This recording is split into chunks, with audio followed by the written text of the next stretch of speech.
His efforts in airport infrastructure optimization, airline sustainability, and international aviation partnership has repositioned Nigeria as a competitive aviation hub within Africa. Tonight, and rightly so, this honor goes to Festus Keyamo, SAN. Before we present the awards, ladies and gentlemen, please fix your eyes on the screen for his tribute.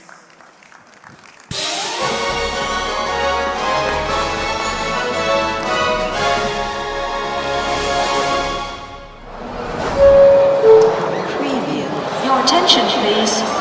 Please do not smoke in the terminal building. Aviation is more than movement. It is confidence, connectivity, and national pride. In Nigeria, the skies have long reflected the challenges and the potential of the nation itself. For years, Nigeria's aviation sector grappled with instability, fragile airlines, regulatory gaps, infrastructure strain, and declining stakeholder confidence.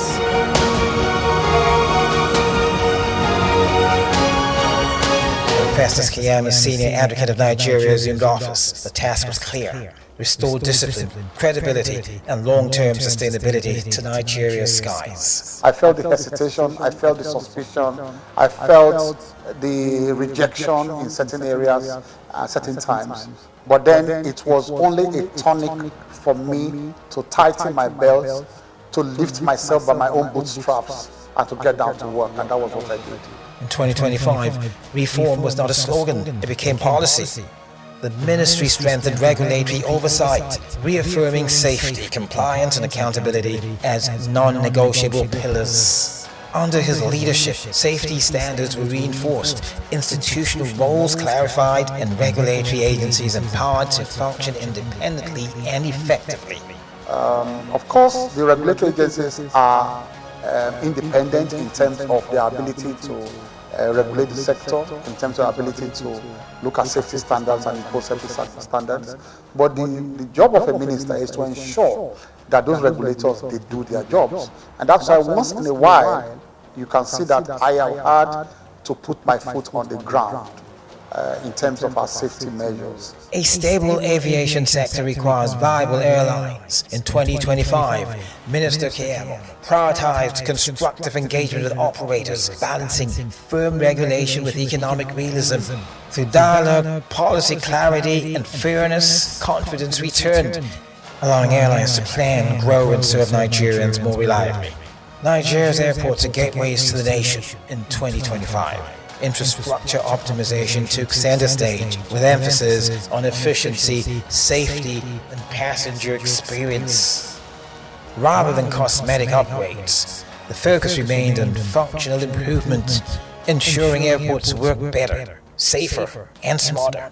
Our local airlines are going to have access to more aircraft financing, leases, dry leases, and we expect more growth in terms of those who acquire fleets, fleets within the sector, and of course more players will come into the sector.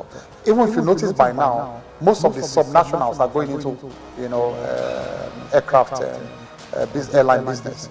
Beyond Nigeria's borders, 2025 marked a renewed diplomatic push. Strategic international partnerships repositioned Nigeria within the global aviation ecosystem through bilateral air service agreements and global engagements. Nigeria strengthened its standing as a credible aviation partner and a regional hub. Festus Keyamo's legal background shaped his approach, emphasizing the rule of law, institutional discipline, and clarity of authority.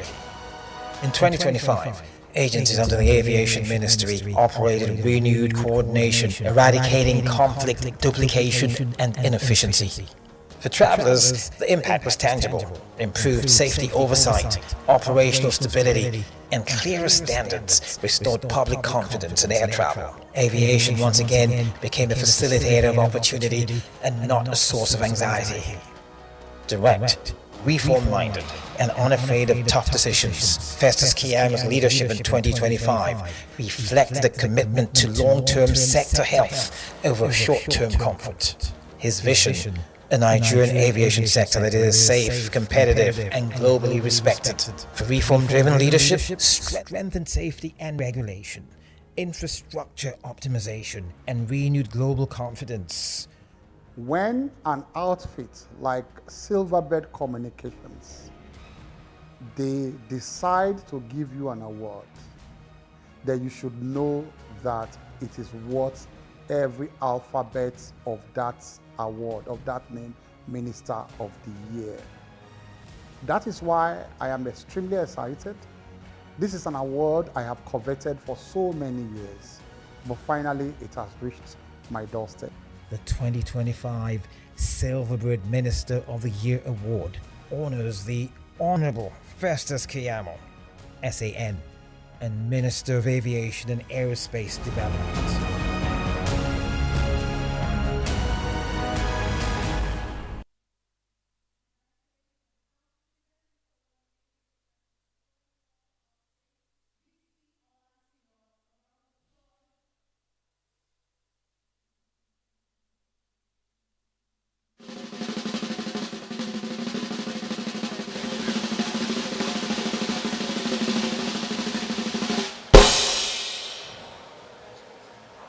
God's hand is in this award. I just came back from the UK some hours ago. I had gone to pay homage to my benefactor, Sir Kensington Adebutu in London, at his home there, West London, by the way. And I kept telling him about how good Air Peace was, that I never knew he could do that internationally. He said the man to praise is Festus Keyamo. That was what Sir Kensington said yesterday, some hours ago now. He kept it, there's nothing he didn't say about you, Festus. It was you that opened the whole place for Nigerians to fly. May God bless you. Let me congratulate you, Mr. Senator Ben Murray Bruce. There's something you do that I like so much. I've said it everywhere, but I'll say it today. Your inclusive approach. You take all your friends along. I also was a recipient 2018 here on this same rostrum here. But ladies and gentlemen, the thing we're talking about now is Mr. Festus Keyamo. I like to call him the man of the moment, actually. Thank you very much.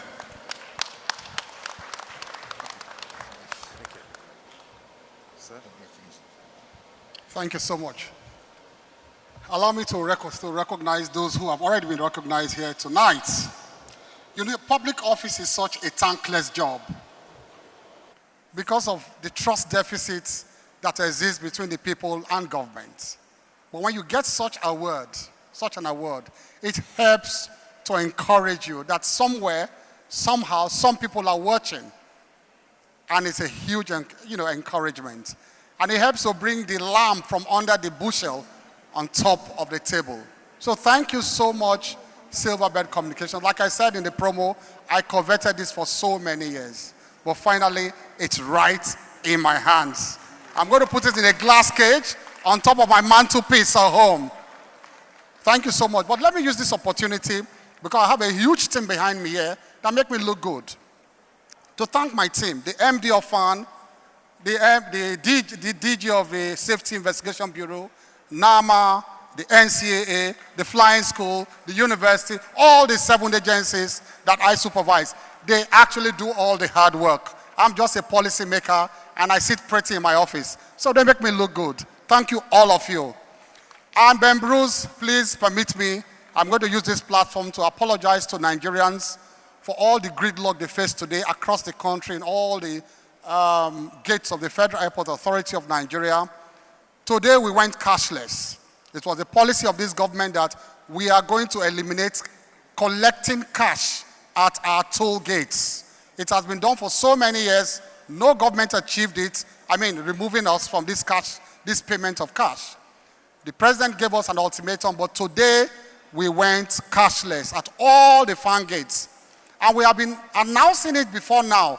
Go and get your card, your fan cards, so that when you get through the gates, you just press and then the barrier opens and you pass through. If you go to any fan gate now, you want to pay cash, I'm sorry, you are going to experience embarrassment and gridlock. Nobody's going to allow you pass through.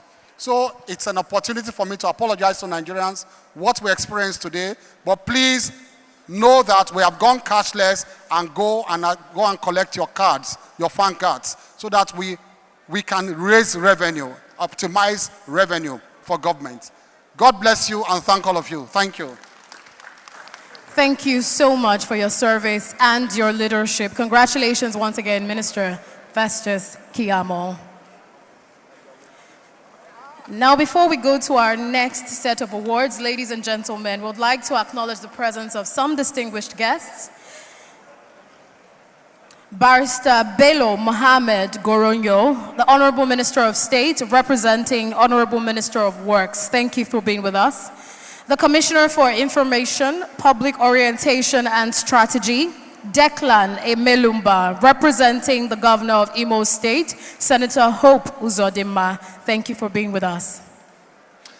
Now, ladies and gentlemen, before we proceed to the next phase of this extraordinary evening, we must recognize the visionary whose dream created this platform.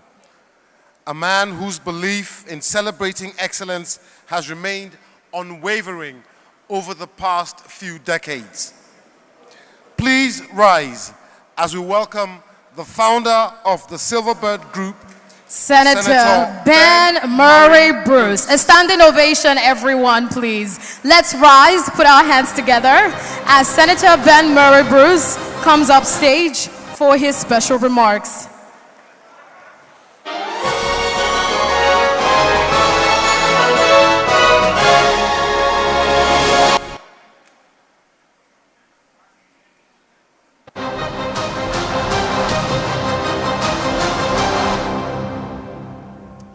We must not try to hurt each other's chances. If you were destined to win, you will win. Nigeria always took a principled position to fight for African unity. We must spend more money on education. Right now, we have a choice. We either buy books or we buy bombs. We either buy books or we buy bullets. Fight for your own kind. Support your people. You should not be great doing the same things you did 50 years ago. We are citizens of Nigeria, and we have a higher calling than just to get a job. When you seek public office, you go out there to take care of the least of us. I am somebody. I may be black, I may be poor, I may be uneducated, but I am somebody.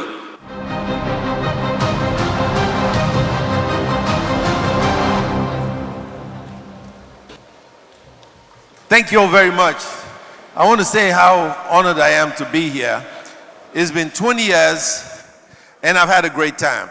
Silverbird is 45 years old, going on 46. And as I was coming here today, I thought about two incredible things that happened to me 25 years ago and 42 years ago. 25 years ago, President Obasanjo, he was president of Nigeria, and I was Director General of NTA, and I worked for the president. One day I was driving home, and the earth was shaking. There was a lot of confusion. Nobody knew what had happened, but the earth was shaking. There were explosions everywhere. I got to Victoria Island.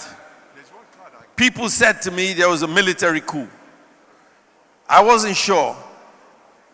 There's nobody to talk to. I picked up the phone. I tried to call President Obasanjo. They wouldn't connect me to him. I tried to call the Vice President, Atiku Abubakar. He was in Yola. There was no connection. Then I called the Minister of Information, Professor Jerry Gana. I said, Prof, we have a problem in Lagos. There is no communication. People are scared. The explosions everywhere. It sounded like bombs. The earth was shaking. Windows were breaking. We need to know what's going on. He said to me, I'm going to go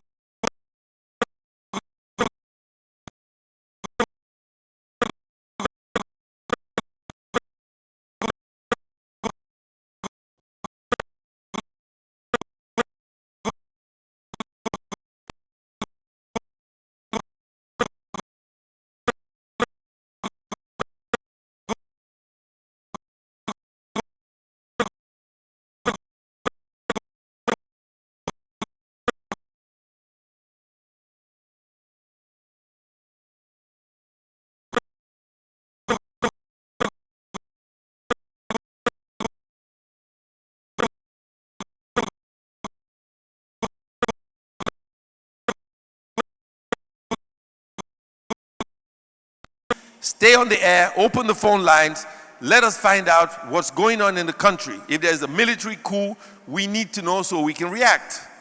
He was on the air for 10 minutes and he went off the air. We were that way for maybe 5-6 hours. And then at about 7 o'clock, Governor Bola Tinubu and his lovely wife came on to the station. They sat beside me and he said he wanted to go on the air. And he did. And I remember what he said. He said, and I quote, "All democratic institutions are in place. There isn't a military coup. There was a bomb blast in the Ikeja cantonment, but for 5 hours, we had no information, and it was my job to provide information to the country." Now, today, I want to talk about destiny. Those of the people who were at the cantonment, when the bombs went off, if they ran to the canal, they died. If they ran in the opposite direction, they lived. Destiny. Now, 3 o'clock in the morning, I got a call from the villa. They said President Obasanjo was coming to Lagos. Could I get a reporter to meet him at the cantonment? At 3 o'clock in the morning, I couldn't get anybody. So I went to the cantonment to meet President Obasanjo. I held the microphone when he did the interview. At that point in time, I really thought the worst was over. Now, 6 months later, I was watching television, and I saw an advert. And the advert said, Michael Jackson was celebrating 30 years in the entertainment industry in Madison Square Garden, New York. I got my wife, my kids, and I said, okay, I'd not seen Michael in a long time. I'm going to go to New York to watch Michael Jackson.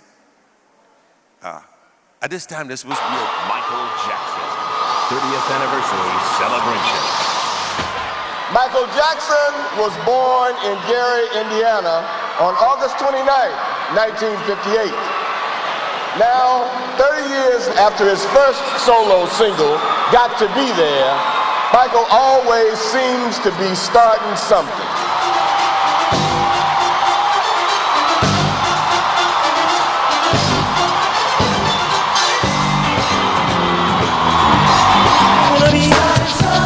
You got to be did you wanna be did no have a baby and don't think baby it's sorry for the bullet I've been listening to your reason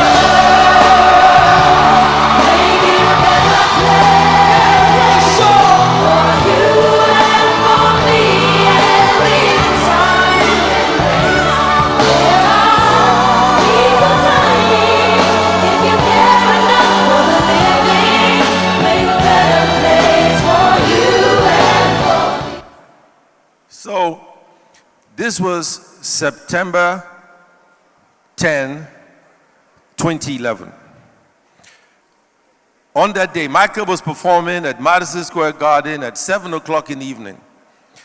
At 2 o'clock, I had a meeting at the World Trade Center building on the 89th floor with a friend of mine called Albert. I went to see him. He said, Ben, I'm glad to see you. What are you doing here? I said, I came to see Michael, and my family was there. He said, okay, tomorrow morning at 8 o'clock, let's have breakfast on the 97th floor. I said, okay.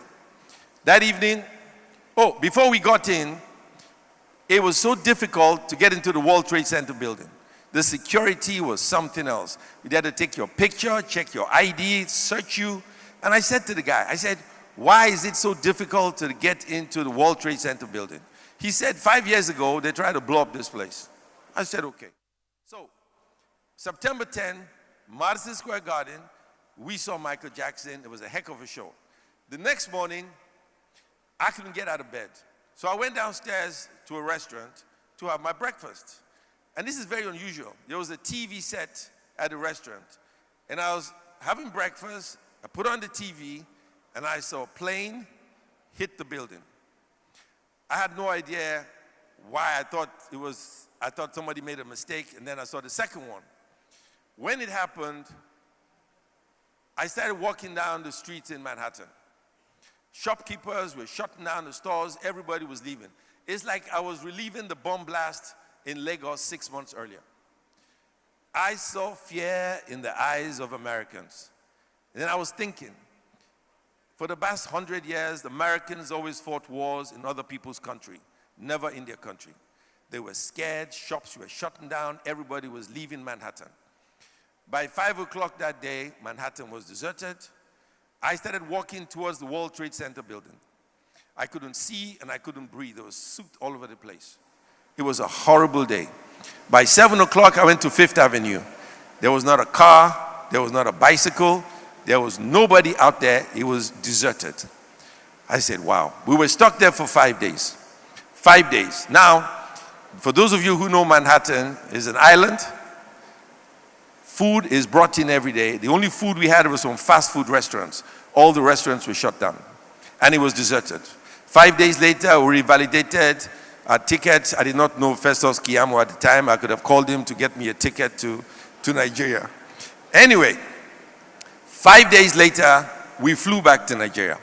When we got back, I said to myself, Albert, my friend, let me call him and find out what happened. So I called Albert. I said, Albert, I'm sorry I haven't called you. I'm not sure if you're alive or dead. Tell me what happened. He said, at exactly 8:36, the plane hit his floor, the 89th floor. There were 2 tenants on the floor. He, an agent for cargo, and an insurance company. Everybody working for the insurance company died instantly. But nobody died on his floor. So his uncle and 6 of them, they were alive. There's a fly here doing something, driving me nuts. Anyway, nobody died. But he said to me, the announcement on the building, they said, don't use the elevator. You couldn't anyway. And the building, the exit doors locked automatically. So you couldn't get out of the building. Nobody designed the World Trade Center building for a plane crash into the building. So people were stuck. So he said his uncle, at about 9:15, the janitor came from the 40th floor to the 89th floor and opened the door. When they opened the door, the 6 of them started coming downstairs. The janitor went from floor to floor, opening the door. Time was not on his side. Now, the topic today is called destiny. Remember, if you ran into the canal, you died. If you ran in the opposite direction, you lived. Anybody from the 90th floor to the 110th floor had 2 options. You died in the heat, or you jumped out of the window and had 3 seconds of fresh air and you died. You had no choice. If you're on the 89th floor and below, the announcement kept going on and said, stay in the office. Meanwhile, Albert's uncle kept walking downstairs. He was a 70-year-old guy with his friend. They kept walking downstairs. Halfway through, the fire brigade with the hoses were going upstairs. And they said to them, please go back to your office. If you don't go back to your office, we cannot save lives. Go back to your office. Albert's uncle said, I'm from Egypt. I've been through 2 Arab-Israeli wars. I'm not going back to my office. He kept coming down. Some people, when they saw the fire brigade guys, went back to the office and waited. Some people called, the police said, wait. So, my question to you is this. Do you believe in destiny, or can you control your destiny? Albert's uncle came all the way down and kept walking and never looked back. Those who obeyed instructions didn't make it. Those who listened to the fire brigade guys didn't make it. Those who listened to the police didn't make it. All those who came downstairs but decided to hang around. Everybody died. When the building collapsed, it took out everybody. Albert's uncle, because of his experience, his instincts, being an Egyptian, he walked for 1 kilometer. At 10:30, the building came down and 3,000 people died. The restaurant I was supposed to be on was about 107th floor. Okay, so I guess I was lucky. Michael Jackson kept me busy and I didn't go to the event. Now, If you believe in destiny, this is for you. If you believe you can control your destiny and you can decide if you live or die, if you're going to become successful or a failure in life, you can read what I've just said differently. I believe as a person, I can choose my destiny and I can control my destiny. But if you're on the 90th floor to the 110th floor, you can choose how you die, but you die regardless. I've told you 2 stories now.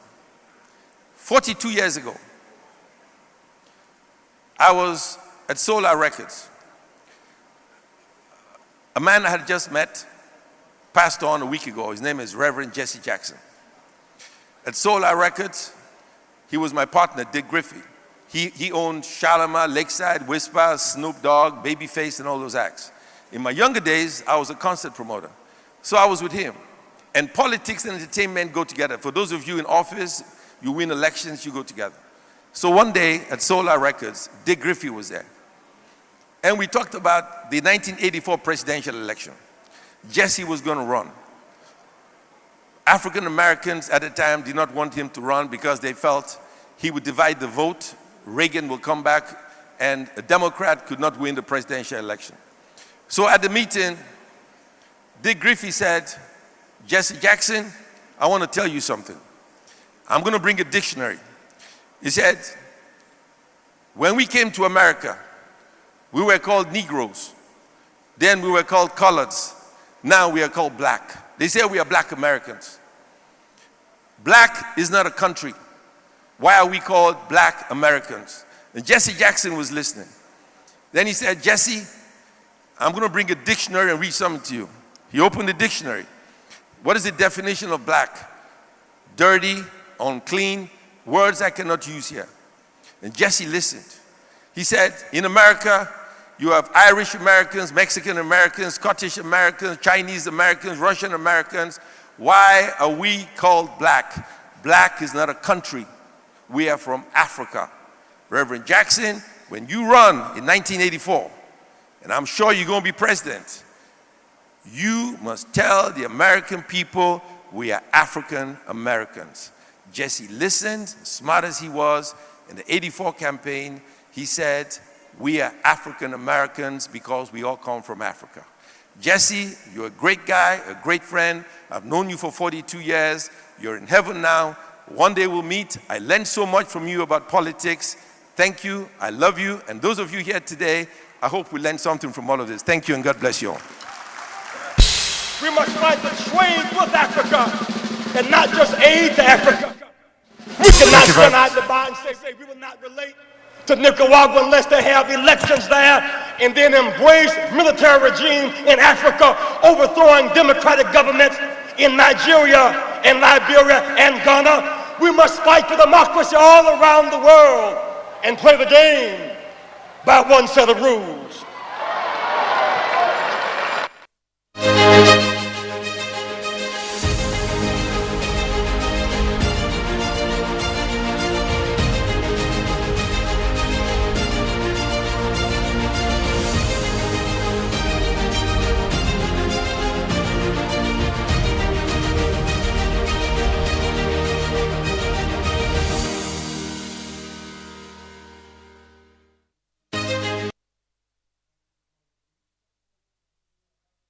The presence of the Right Honorable Peter O'Day.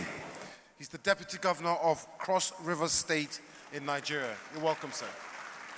Thank you for being with us. Ladies and gentlemen, Your Excellencies, distinguished guests, we are now approximately 2/3 into this remarkable event, and we promise to take the energy even higher. Now, to do that, we'd like to welcome upstage a celebrated music icon in Nigeria, one of the finest exports in Nigerian music, a strong custodian of Nigerian culture and tradition, a voice that has defined an era. I'm talking about the one and only Gongwaso crooner, the one and only Nice. A round of applause, please.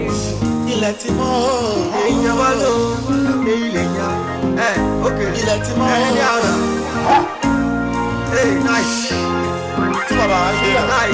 That's good. Check. Hey. My name again. Striking so hard, make you go. I be the one. I remain no para of Niger land. My brain working all day like Siano be my mate. This freak keep urging me to do. Once I come with this brand new one, born animosity. I be the great one. I'm a boy, sure I'm beyond the beef. Hey, but you more coin, just like Camellia. Hey, all of my chicat and love bagado. Imujino, sorry, I think you should know. So, I beg you, about the Bemekia. Most incredible. Atom Nigeria, strict credibility together. Check my past, my life, don't be lying, don't be lying, don't be lying, don't be lying, give me one love. As I come here before you, I go talk about Sasia. I don't go use any sugar cover. Call me your mother, I know you understand right. You go to stress out, not the least, but grab you on high. We always peacefully do it very nice. We always try to work.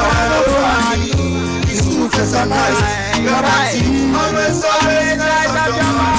I know it sounds like bragging, but it's true that I'm talking. Can't deny God's blessing. Right now we are dancing, crossing, no cars are passing. It's just reality flashing. Oh, what you this one you know be shakara. This one is solely confirmed.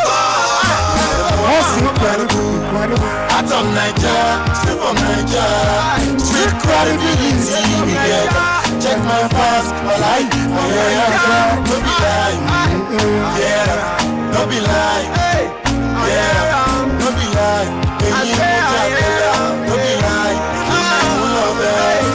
categorically I'm the best, mentally, no can say I'm the cutest, physically, don't doubt me, I go bring home Grammy, incredible, remarkable, unbeatable, palatable, reliable, yeah, good, I I'm made on the streets, why I no go show? Originality what for me, why I no go show? I shall I do, so to that too. I need the ones to the street I belong. Enemies a must if you want. I'm on that turn by turn. Like my God, make you reach your turn. If you must be, I'm pressing my turn. And how you go be, I'm just walk on your way to the top. Hey, most incredible. Atom Nigeria, Atom Nigeria. I'm back at you. I'm back at you. Congo stop to ground. Hey, Congo stop to ground. And Shoko, and you should be a Yorani. I should be Papa. I'll be double now.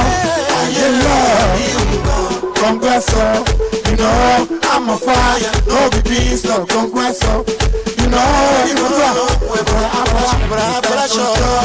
anywhere we are doing, I'm love, one will love, I can't love. Oh, we know, to the break of that, better love. I can't say you owe money, call your party them, they could like anybody. Chicken toast day, yeah, they won't follow Judy. Party, jolly, party, with the body, make a shot, curry, make a high desk. From now till eternity, don't go so to go. And you know, don't go so to go. And Shoko, I just should be a Yolari. I should be my belly, go. I'll be double now. Yes, I love you. The government worker, you collect salary. Come on, thank you so much. God bless you. Very much. Thank you.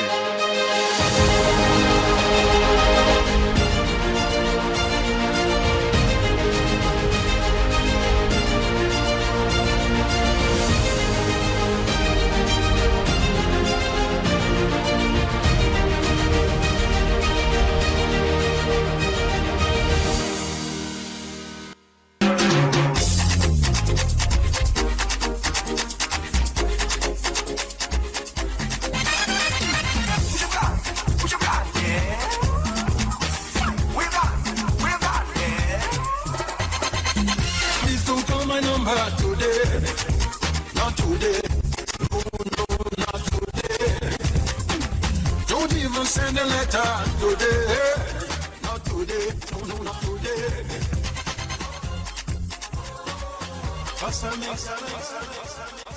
Thank you very much, the Calabar Carnival Group. Ladies and gentlemen, a round of applause if you enjoyed that amazing performance. From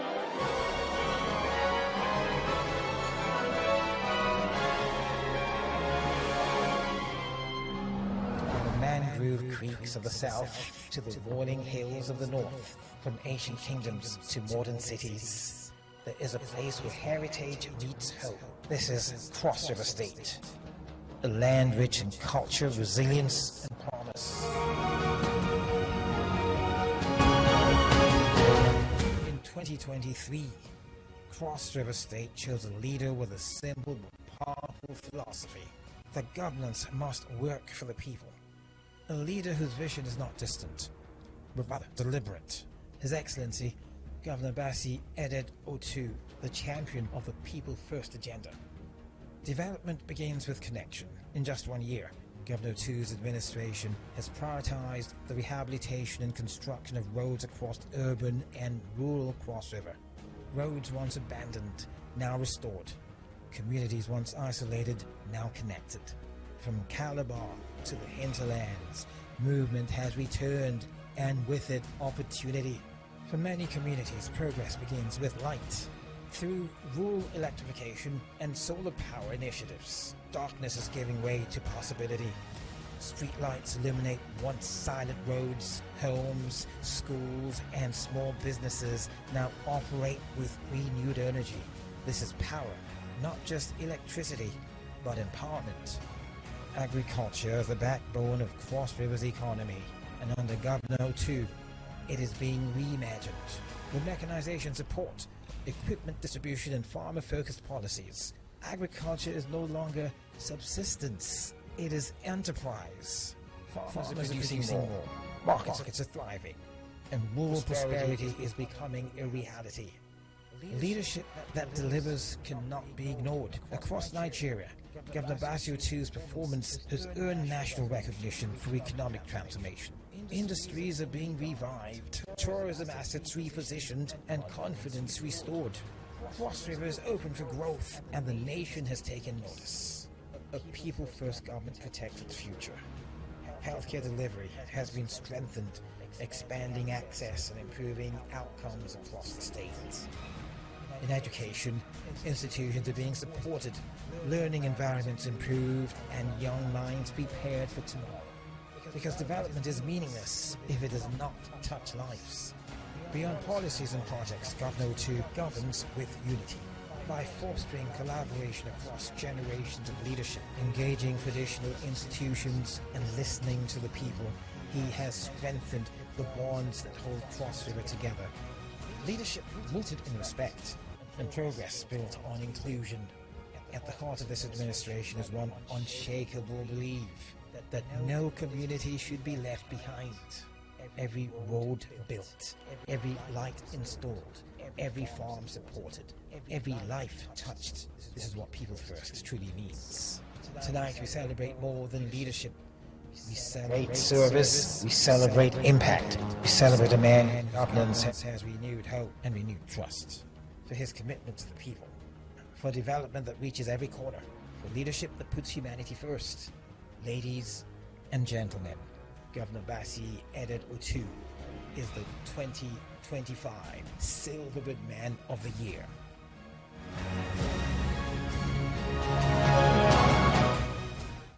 To present the Silverbird Man of the Year Award to His Excellency Governor Bassey Otu, please join me welcome Mr. Ben Murray Bruce. A round of applause. And we would also like Your Excellency to kindly come up stage to receive his award as well.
ladies and gentlemen, on behalf of Silverbird, I'd like to present this award. But you need to understand, we must be a nation of heroes. We cannot be a nation without heroes. When people seek public office, they seek public office to serve the people. Sometimes it's a thankless job, as explained by the Minister of Aviation. Sometimes you don't understand the pain, the hurt, and the things they go through. Sometimes they have no money, but you judge them by standards that don't exist. We must be a nation where we honor and respect our heroes. You can be a hero, but you work hard, you have to want it. You have to have the desire to seek public office. Mr. Bassey Otu decided to seek public office so he could be governor. And one of the reasons I like him, he's always with his beautiful wife. I asked her how they met. She said she fell in love. And that's wonderful. And he fell in love too. In those days, they used to write letters. Today, he can tell the world what he feels on television. He's a great man. He won the Silverbird Man of the Year by a landslide. I'm honored and privileged to present this award to him. And I hope those of you watching it on TV, those of you who seek public office to be ministers and governors and presidents and House of Rep members and senators, you learn from the awardees today, living and dead. And remember, if he can make it, you can make it too. Congratulations, sir, and God bless you.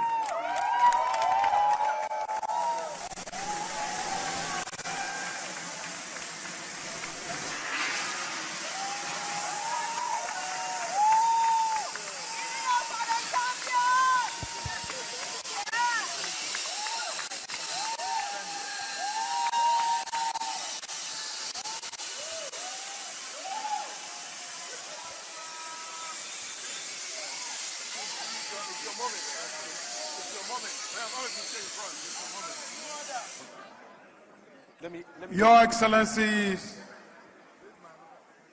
the Governor of Plateau State,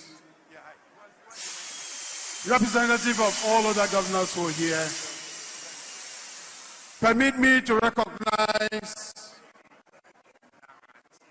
fortunately I have my father and mother right here in the house. My father in the person of His Excellency Governor Shegu Oshoba, and of course my sweetest mommy, distinguished Senator Florence Ita Giwa. Ben, don't just carry my... Honorable ministers who are here with us, let me recognize all the senators. In fact, those from my state are all complete very here. All members of the House of Representatives. I can see all the local government chairmen showing that there's local content in this business that we are doing here. Let me recognize captains of industries, very distinguished personalities, ladies and gentlemen.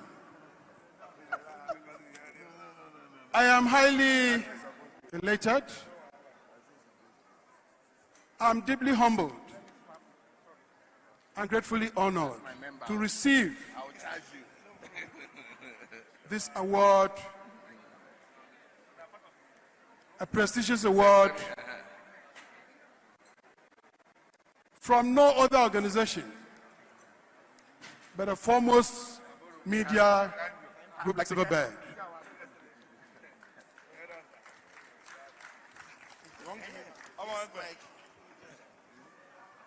I will not accept this award as an accolade to my persons,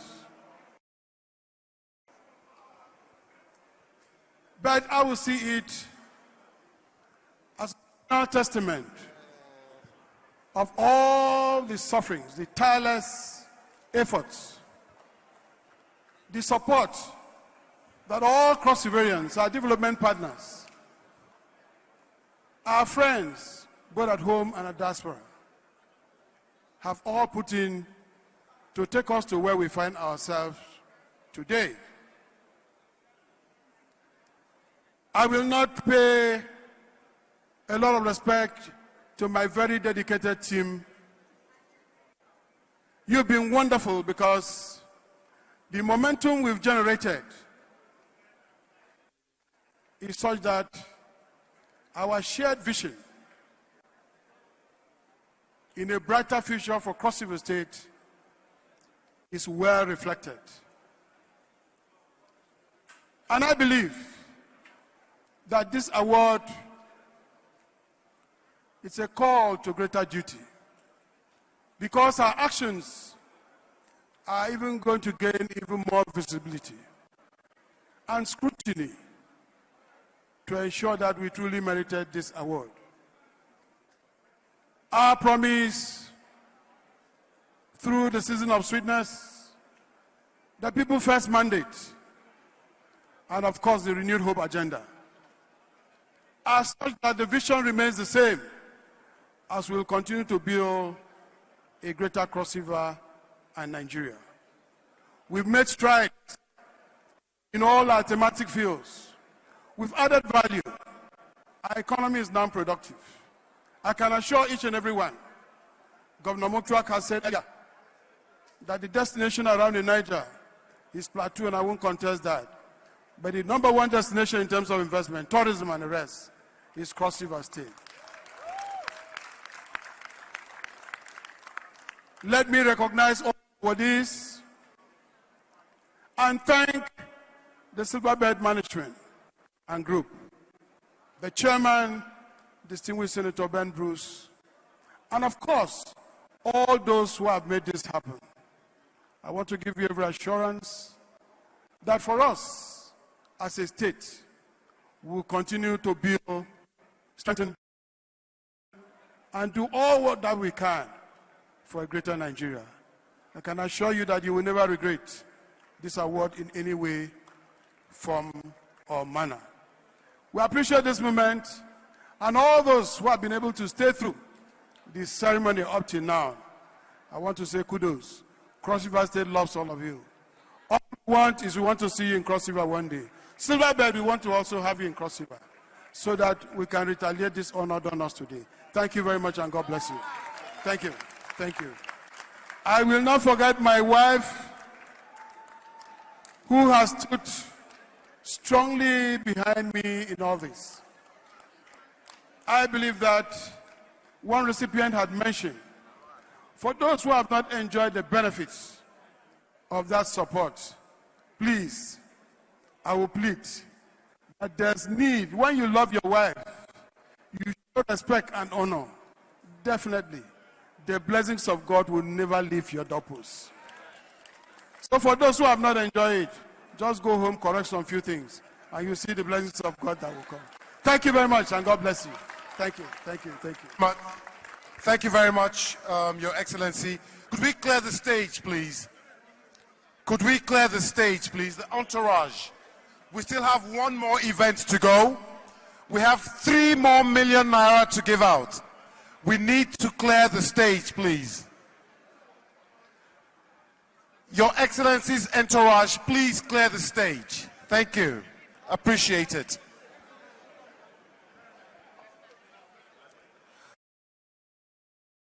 You can also clear the stage right, please. Life moves fast, but some things stay with you forever. The chairman of the Silverbird Group, distinguished guests who are here tonight. Tonight is indeed a night of honor, not just for me, but for the good, peace-loving people of Plateau State. I'm particularly that Plateau State is here tonight, giving me the necessary backup as part of the efforts we are making in providing inclusive governance. Together with me tonight is my predecessor in office, distinguished Senator Solomon Lar, former Deputy Speaker of the House of Representatives, the Serving Minister of the Federal Republic, distinguished serving senators, former senators, and other members of the National Assembly, the state houses of assembly led by their speaker. Together with us tonight are royalty and also leaders of the two faiths that we have on the plateau, both Islamic and Christian clerics. This is to demonstrate the new spirit of the plateau we are building, a state, a plateau that is inclusive, a plateau that is peaceful. Indeed, we have been in the news for the wrong reasons for decades, but by the grace of God, that story is changing. And I assure you that across the Niger, Plateau is the next investment destination. We have tried to ensure that we create the enabling environment for prosperity, for progress, and for development. And we know that that cannot be achieved without a foundation of peace. And the only way peace can be advanced is when the leaders take their destinies into their hands and provide the necessary leadership for the people to follow.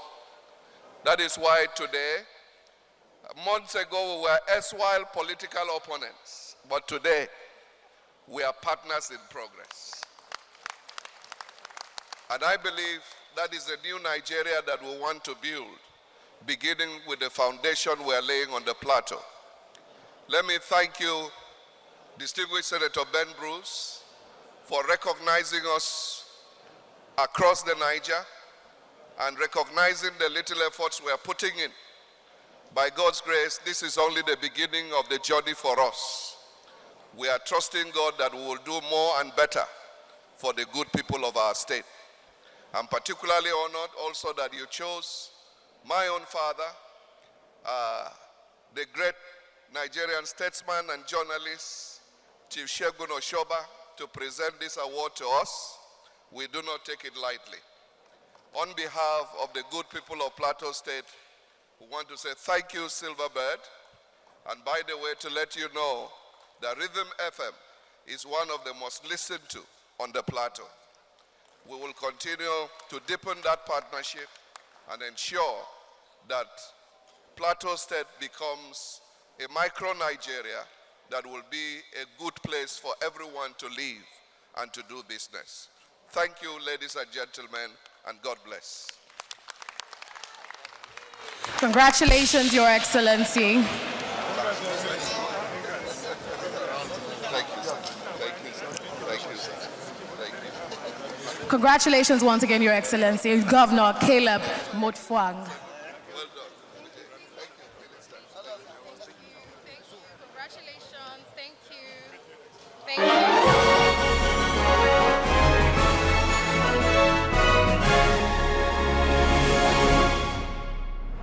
Kano State is a historic center of commerce, culture, and learning.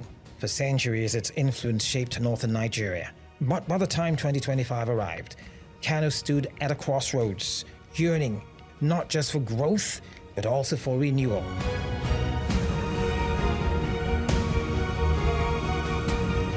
When Abba Kabir Yusuf assumed office, the mandate was clear: rebuild trust and restore governance to the people. That mission matured into measurable action. Education became the cornerstone of Kano's rebirth. In 2025, Governor Abba Kabir Yusuf launched sweeping reforms, rehabilitating public schools, recruiting qualified teachers, and reinvesting in learning infrastructure long left behind. Classrooms were re-equipped, enrollment increased, and the dignity of public education was restored, particularly for children from underserved communities. For the administration, education was not an expense, it was an investment in Kano's future. It is in keeping with these promises that on the day of our inauguration, I directed the setting up of a high-powered committee that advertised for the foreign scholarship scheme screened thousands of the applicants and secured admission placements in a number of foreign universities. Across the city, urban renewal reshaped daily life.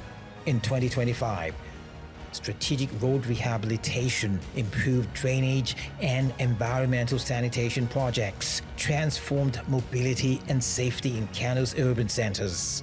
Beyond aesthetics, the renewal restored functionality, reconnecting neighborhoods and revitalizing economic activity. At the heart of governance lies the civil service. In 2025, Governor Yusuf embarked on structural reforms to professionalize public administration, emphasizing accountability, efficiency, and merit. Ghost workers were eliminated, capacity was strengthened, and morale restored, ensuring that government once again worked for the people. Governance in 2025 was deeply people-centered. Social intervention programs supported women, youth, and vulnerable populations, reinforcing inclusion as a pillar of development. Dauran Gata, popularly known as Sauran Zarawara, is one of our campaign promises that we repeated in all the 44 local government areas during the build-up to the 2023 general elections. Alhamdulillah, the glory of Allah subhanahu wa ta'ala, today we have fulfilled that promise to the good people of Kano. For many households, government was no longer distant. It was present, tangible, and humane. Governor Abba Kabir Yusuf's leadership style in 2025 was defined by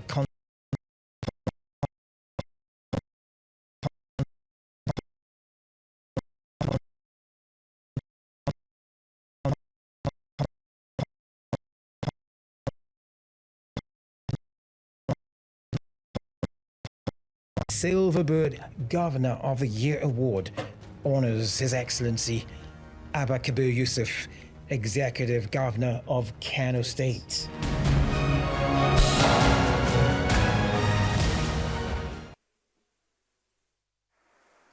Now to present the award, ladies and gentlemen, join me welcome upstage Bassey Otu.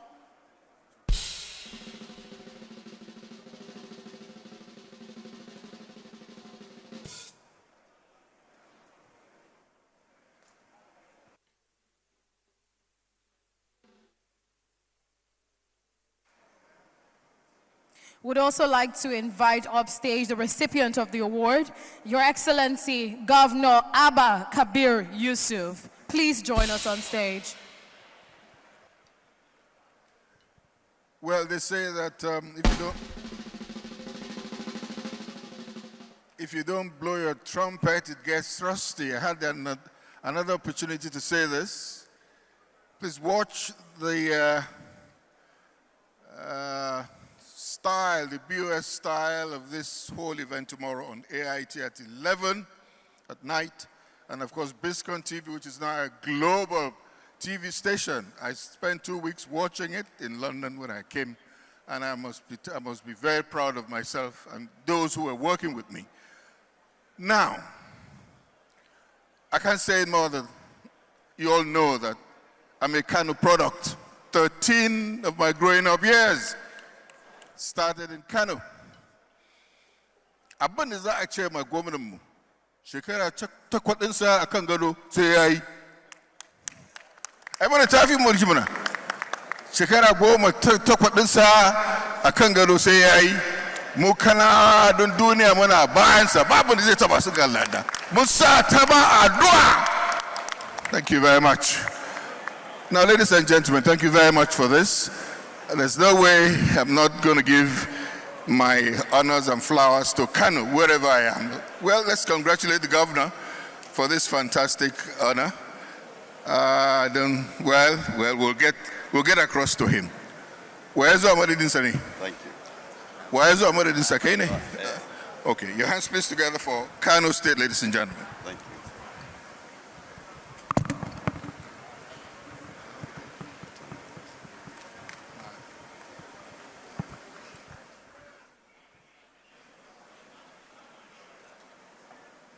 أعوذ بالله من الشيطان الرجيم بسم الله الرحمن الرحيم وصلى الله على نبي الكريم.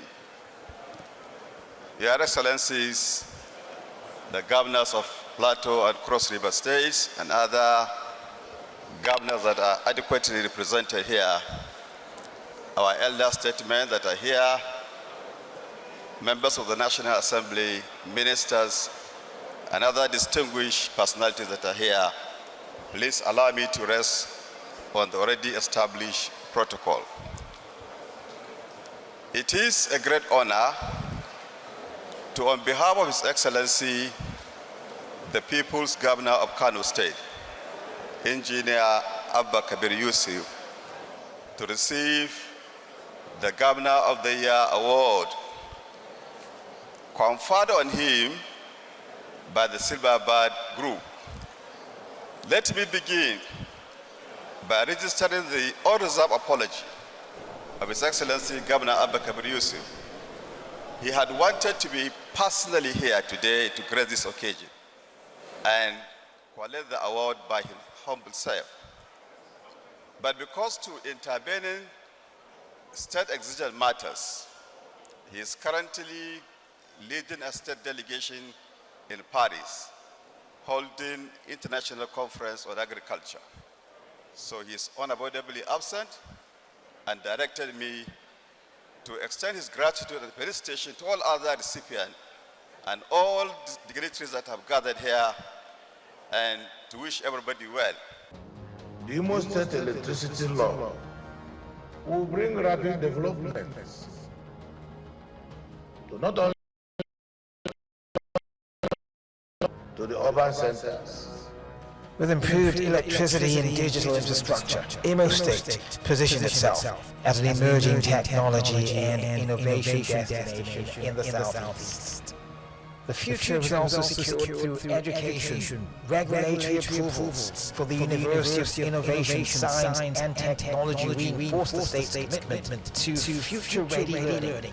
This focus on innovation reflects a strategic shift from consumption to creation, from dependency to competitiveness. In 2025, Imo State earned national recognition for excellence in healthcare delivery, particularly in health insurance coverage and managed care. This recognition affirmed improved access, affordability, and efficiency in healthcare, cutting lives across urban and rural communities. Security remained a defining priority. Through coordinated efforts, stability improved, restoring nightlife, commercial activities, and public confidence. In 2025, this progress earned formal recognition with state lawmakers.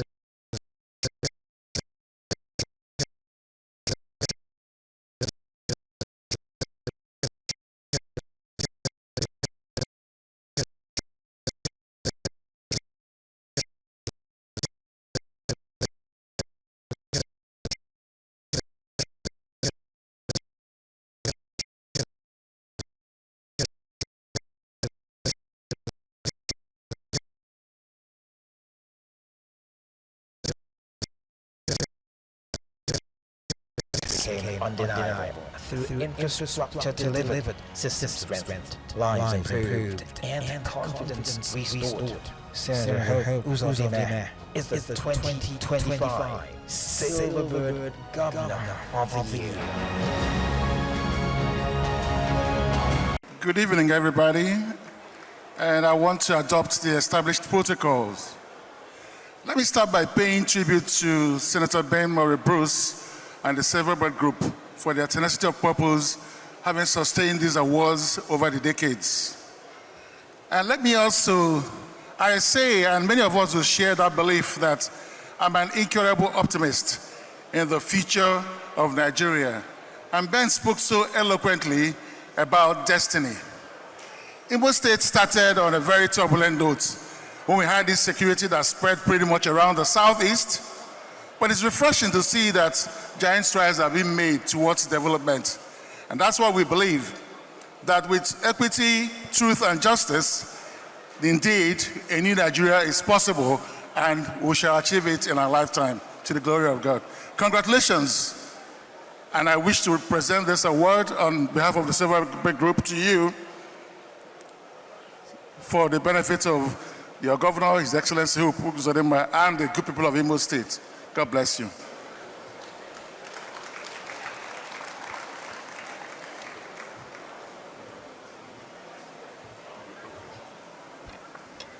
Thank you very much, Your Excellencies, distinguished ladies and gentlemen.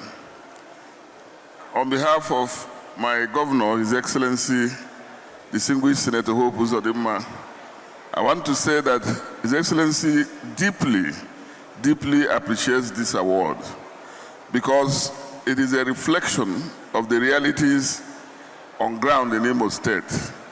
In the past 6 years, the prosperity agenda of His Excellency has been on course, and today the fruits are evident. We started with very turbulent insecurity situation. Today, Imo State is one of the safest states in the southeast, if not in Nigeria, because His Excellency has tackled that responsibility head-on. Only 2 or 3 weeks ago, His Excellency commissioned Orashi Electricity Project, a state-supported electricity generation project, ensuring, therefore, that Imo State is one of the first states to secure energy sovereignty in Nigeria. This has greatly transformed Imo State and positioned her economy for soaring to very great highs. In terms of roads and so on, the transformation is everywhere. I cannot detain you by listing all this, but I think that this is an award that is well deserved, and His Excellency is very happy, very appreciative. Thank you to the organizers. Thank you to everybody that has made this possible. Thank you, and God bless you.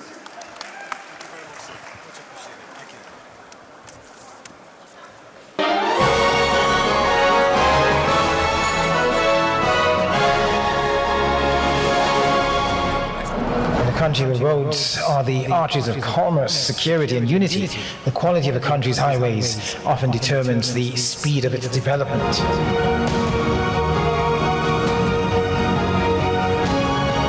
When Senator Engineer David Umahi was appointed Honorable Minister of Works on August 16, 2023 by President Bola Ahmed Tinubu, he assumed responsibility for a national road network that had faced years of strain due to paucity of funds, which affected seamless connectivity across the Federation. After assuming office, he was confronted with more than 2,064 ongoing and stalled road and bridge projects spread across the country. Many of these projects had remained uncompleted for extended periods, requiring urgent technical and administrative intervention. His mission is simple: fix them, build them, and make them last. So rather than relying solely on conventional administrative processes, he immediately initiated a hands-on approach involving comprehensive project reviews, technical briefings, site inspections, and direct engagement with contractors to enforce strict compliance with engineering standards, contractual obligations, and delivery timelines. This transformative and direct oversight quickly reinvigorated project execution. Previously inactive sites returned to full construction activity, and highways that had long experienced delays began to record visible and measurable progress. Under his leadership, the Federal Ministry of Works implemented a sustained nationwide infrastructure program covering all 36 states in the FCT. The focus shifted from short-term remedial measures to structured long-term delivery, supported by innovative financing and partnership models designed to optimize public investment. The ministry deployed frameworks such as Build, Operate, Transfer (BOT), Design, Build, Finance, Operate (DBFO), Complete, Build, Operate, Transfer (CBOT), and Operate and Maintain (O&M) models, while also leveraging the renewed Hope Infrastructure Development Fund, Sovereign Sukuk bonds, the Road Infrastructure Tax Credit Scheme, a strategic partnership with major corporate organizations including the NNPCL, NLNG, Dangote, and Brewer, with additional support from multilateral financing and public-private partnerships under the Highway Development and Management Initiative, HDMI. further accelerates project delivery, generates employment, and stimulates economic activity across the construction value chain.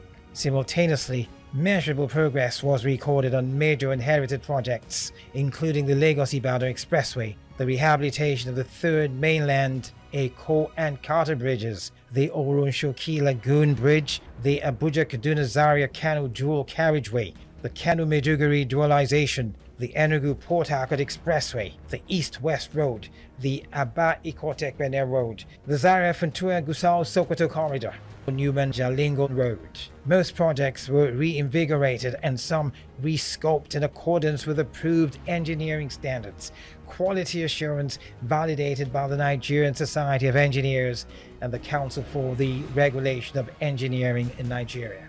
A defining feature of this administration's infrastructure strategy is the introduction of 4 transformational legacy road projects designed to serve as national economic spines: the 750-kilometer Lagos-Calabar Coastal Highway, the 1,068-kilometer Sokoto-Badagry Superhighway, the 474-kilometer Calabar-Abuja Superhighway, the Trans-Saharan Route, and the 420-kilometer Akwanga-Jos-Bauchi-Gombe Highway.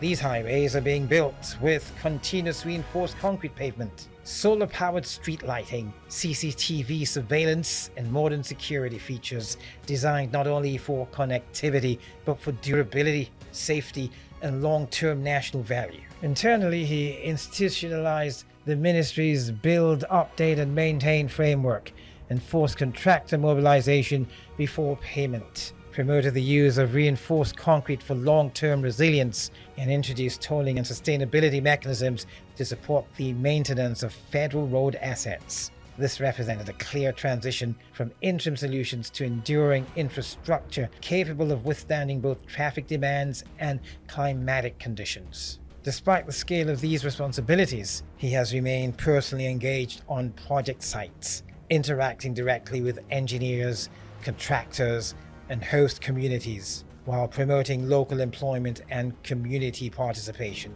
This hands-on leadership style has earned him widespread recognition as a minister defined by delivery and results. The impact is evident across the Federation in completed kilometers, reconnected communities, enhanced safety, and strengthened economic linkages. For his technical vision, reform-oriented leadership, and sustained contributions to the transformation of Nigeria's road and bridge infrastructure, Senator Engineer David Umahi is honored as the recipient of the Silverbird 2025 Extraordinary Personality of the Year Award. Your Excellencies, the governors present here, the chairman of the Silverbird groups, very distinguished senators, colleagues in the Federal Executive Council, esteemed guests, ladies and gentlemen, it is my honor and privilege to stand before you this evening to receive this award on behalf of my minister, the Honorable Minister of Works, Chief, His Excellency, Engineer David Umahi. His Excellency had wanted to be here personally, but because of the exigencies of our works in the Ministry of Works, he could not be able to be here personally. But he asked me and members of our team, particularly the Permanent Secretary, the directors of the ministry, you can see the members of the National Assembly, my Chairman House Committee on Works is here, and very distinguished senators from the states, from Ebonyi State, and the Deputy Governor is here representing the Governor. 1 minute, please. And so many other people. A man whose voice has carried stories across continents. For 34 remarkable years, he has shaped journalism. 19 of those as senior presenter on BBC World News and BBC World Service Radio. The face of focus on Africa, the interviewer of presidents, the voice trusted by millions. now editorial lead at Front Page Media Support Services. Distinguished, authoritative, unmatched. Ladies and gentlemen, electrifying, purpose-driven, a multi-award-winning broadcaster, an international event compere, a media entrepreneur transforming lives. Through the Victory Wilson Show and the Victory Wilson Foundation, she champions mental health, empowers youth, drives actionable impact. Grace meets power, poise meets passion. Ladies and gentlemen, Victory Wilson, the 20th edition, one night. Two exceptional voices, guiding us through an unforgettable celebration of excellence. Your hosts, your commanders of the night, Peter Okwoche and Victory Wilson. Let the celebration begin.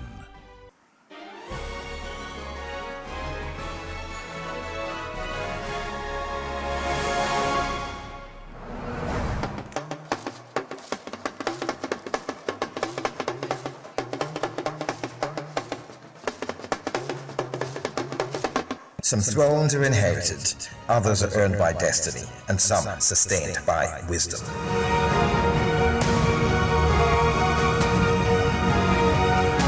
For Oba Lamidi Adeyemi III, destiny arrived early and remained steadfast for 52 defining years. His reign was not remarkably merely for its length, but for its depth. In an age where tradition was often treated as ornament, the Alafin insisted it remained a compass. A Yoruba proverb says, the tall tree does not grow in a day, but rather over time. Ascending the throne in 1970, Oba Adeyemi understood that leadership in a modern nation demanded more than ceremony. It required scholarship, it required courage, and above all, it required memory. He transformed the Oyo Palace into a living institution of learning, welcoming historians, artists, diplomats, and thinkers from across the world. There, culture was not thrown in ritual. It was interrogated, explained, and passed forward. The politician in Nigeria introduced Edwin Clark into the status, control, and administration of 60 institutions. They see it as a veritable ground to boil up their chance for political control of the machinery of government. They say a people without history are easily ruled, but those who know their past can shape their future. The Alafin spoke often, firmly, calmly about identity, governance, and nationhood. He reminded Nigeria that progress divorced from culture is fragile and could easily break, and that tradition, when properly understood, is not resistance to change, but it's a moral anchor. He wore the past like a garment and the future like a promise, standing between centuries, guarding the soul of the Yoruba nation. In moments of national tension, his voice carried weight, not because it was loud, but because it was informed. He led not by fear, but by earned respect, through knowledge, consistency, and restraint. As the drums become quiet and the crown rests, the institution remains, because kings may pass, but wisdom, once rooted, does not die. For being a custodian of culture and enduring traditional leadership, the late Alafin of Oyo, Oba Lamidi Adeyemi III, is bestowed with the 2025 Silverbird Posthumous Award.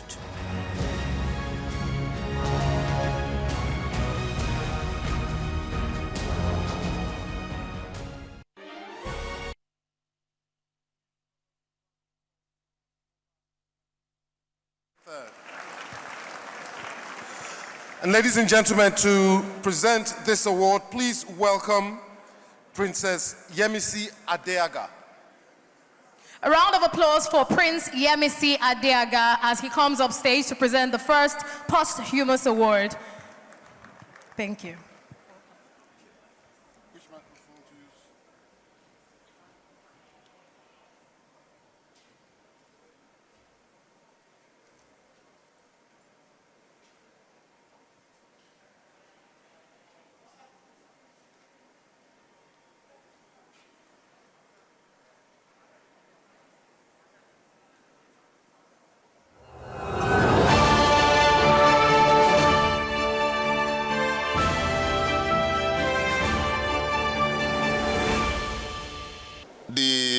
Alafin of Oyo, who is never dead, is always on the roof. And the president of the Nigerian Red Cross Society, they knew we were once in the palace. The Kabir made us to know the impact and relevance of Red Cross. View it from the milk and honey of the history of Yoruba land, and those that relate to first aid and community service. It was an interesting situation. I know that this legacy of our Kabir, may the will of God continue to abide with him. Please join me first to say, Kabir, Kabir, Kabir. God bless his spirit for being a source of knowledge, of culture, of public accountability, and an inspiration to everyone. In fact, a nation builder. On behalf of Silverbird Productions, we present this to you in recognition of Baba's legacy. I'm praying that all of us, because I'm part of them, any Yoruba man is Baba's son, that all of us will continue to live in his good legacies and continue to promote his goodwill. Congratulations. Thank you very much for that speech. Distinguished ladies and gentlemen, it's with great pleasure and honor that I stand here today on behalf of my younger sibling here present and the entire royal family of the late Oba Lamidi Olaiwola Adeyemi III, the Alafin of Oyo, to receive this award bestowed on our father. When our father was alive, he contributed immensely to the development and upliftment of traditional institutions. He brought dignity, prestige, honor, respect, and glamour to the highly revived throne of the Alafin of Oyo and the traditional institution in general. He was fearless, bold, courageous, embodiment and epitome of wisdom. A powerhouse, intellectual powerhouse with deep knowledge of Yoruba history, custom, and tradition. He was an embodiment and a paragon of our cultural. No doubt about it, our late father was a charismatic traditional ruler. Olaiwola mi atonda oye. Olaiwola mi atonda oma lowo lodu láàfin o Eyo. Oma lowo lodu láàfin o Eyo. I'm sure our father is happy up there that he's been honored this today with this wonderful award. I want to thank Silverbird Promotion for this wonderful award, and I pray that we all leave worthy legacy on the signs of. Thank you very much. God bless you. Congratulations once again to a custodian of tradition, Oba Adelamidi III. Now, ladies and gentlemen, our next posthumous award goes to a fearless advocate and elder statesman. Tonight, we honor Chief Edwin Clark. Kindly fix your eyes on the screen for his tribute.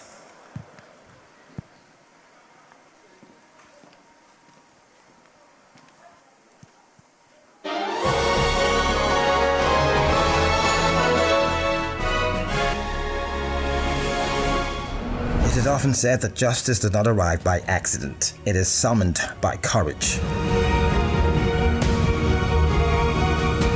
Chief Edwin Clark never mistook silence for neutrality. From the creeks of the Niger Delta to the corridors of power, he spoke when speaking carried consequences. It is also said that if you benefit from injustice and remain quiet, history will remember your silence. For decades, Chief Edwin Clark challenged Nigeria to confront hard truths about resource control, environmental responsibility, minority inclusion, and the moral cost of neglect. His advocacy was uncompromising yet deeply patriotic. He believed unity imposed by imbalance was fragile, that peace without fairness was temporary. Create more 4 states for the Igbos, create 2 for the Northwest, 3 also for the others, so everybody will have the same amount of taxation. So people don't understand why we were talking about create more states. If that will stable Nigeria, create them. From the mouth of rivers to halls of power, one voice refused to fade, like a drumbeat in the night, calling a nation to remember its promise. He was not an agitator for chaos, but a conscience demanding accountability. From his corrupt to anti-corruption crusade, anybody who was corrupt in Nigeria, when he's not in power, but the day he takes over power on the 29th, he will then start the anti-corruption crusade. Against who? His legacy is not merely in protests, but principles established. Chief Edwin Clark leaves behind a benchmark reminding democracy that it must listen, or it will fracture. For a lifetime of advocacy and minority rights leadership, Chief Edwin Clark receives a 2025 Silverbird Posthumous Award.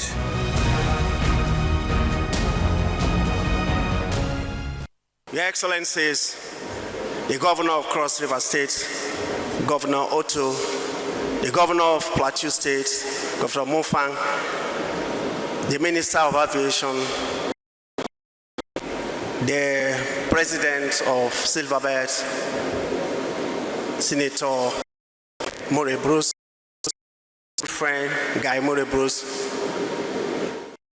distinguished ladies and gentlemen, on behalf of the Silverbird group, I have the rare privilege, and it is my honor to make this presentation to one of Nigeria's greatest. Chief Edwin Clark, as chairman of the Niger Delta Forum, is champion the cause of the Niger Delta people, the cause of the minorities. So on behalf of Silverbird, I have the distinct honor to present this award to you in honoring these who served our nation profoundly. Thank you very much.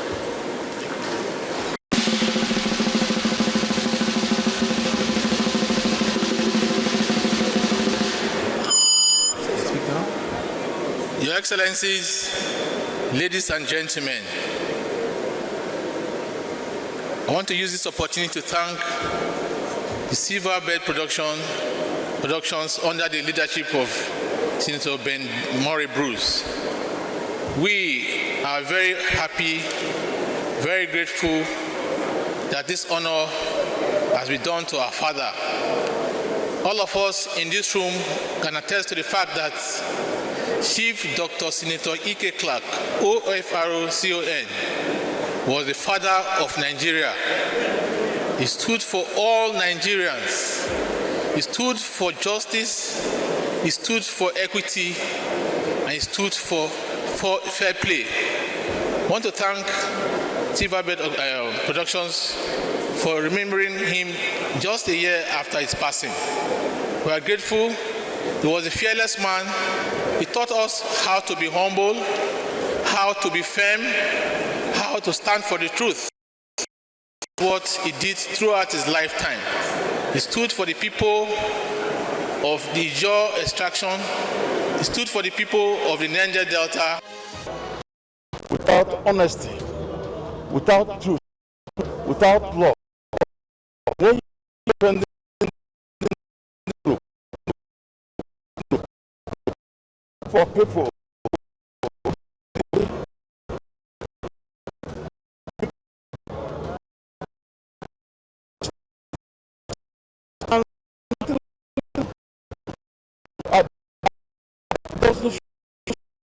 are founding to have this type of country. He built stone and structure seems right because one man in Emmanuel Iwanyawu will remember the truth is not us but continue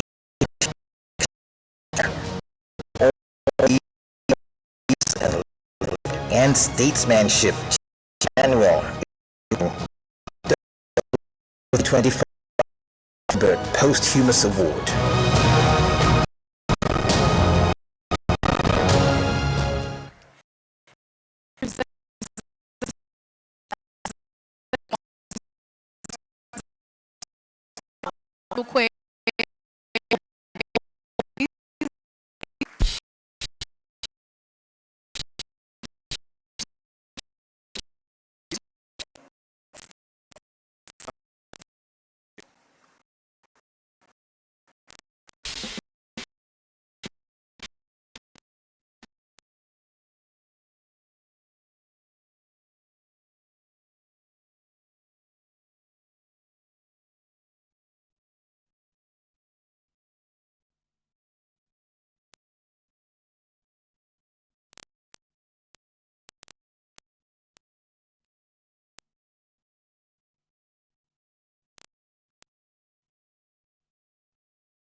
Affair of business he did not do. Is it banking, aviation, engineering?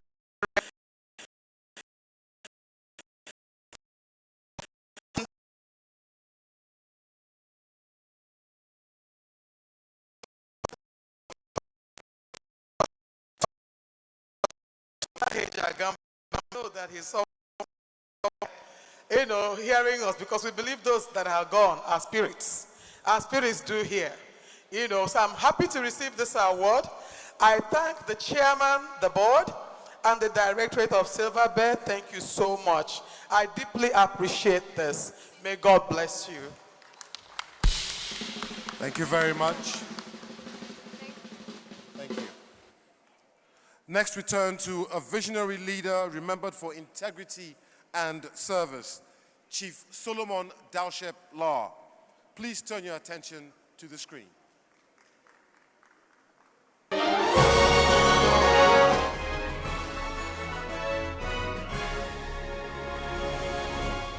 It is a known fact that some men inherit power, but some others help a nation rediscover power. Solomon Lar's political life mirrored Nigeria's democratic journey, fragile, interrupted, and ultimately resolute. The moment when civilian rule seemed uncertain, he remained steadfast. It is said that democracy survives only when good men refuse to abandon it. As Plateau State's first civilian governor, and later founding national chairman of the People's Democratic Party (PDP), Solomon Lar played a quiet but decisive role in ending military dominance. He was a man who believes in the politics of inclusion.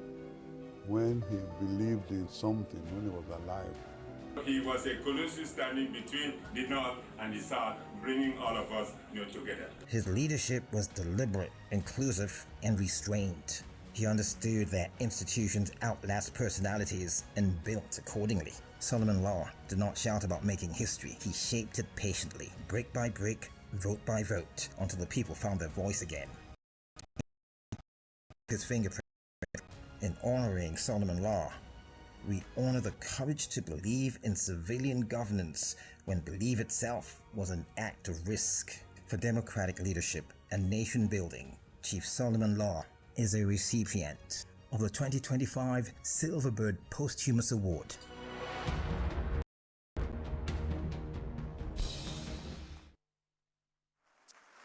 And now to present this award, I'd like to invite on stage Mr. Patrick Doyle. Patrick Doyle, please.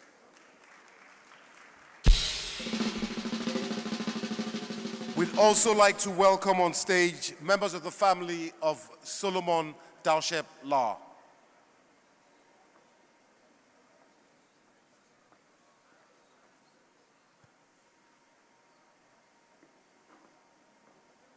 Members of Dr. Solomon Lar's family, if you're here, please.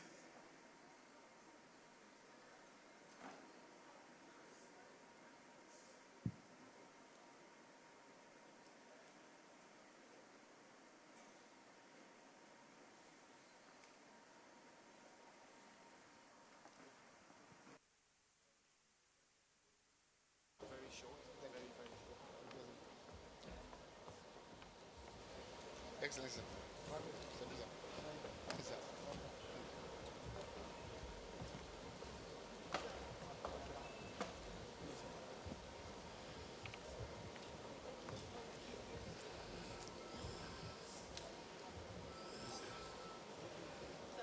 Okay. I'm not. Oh, we'll speak first.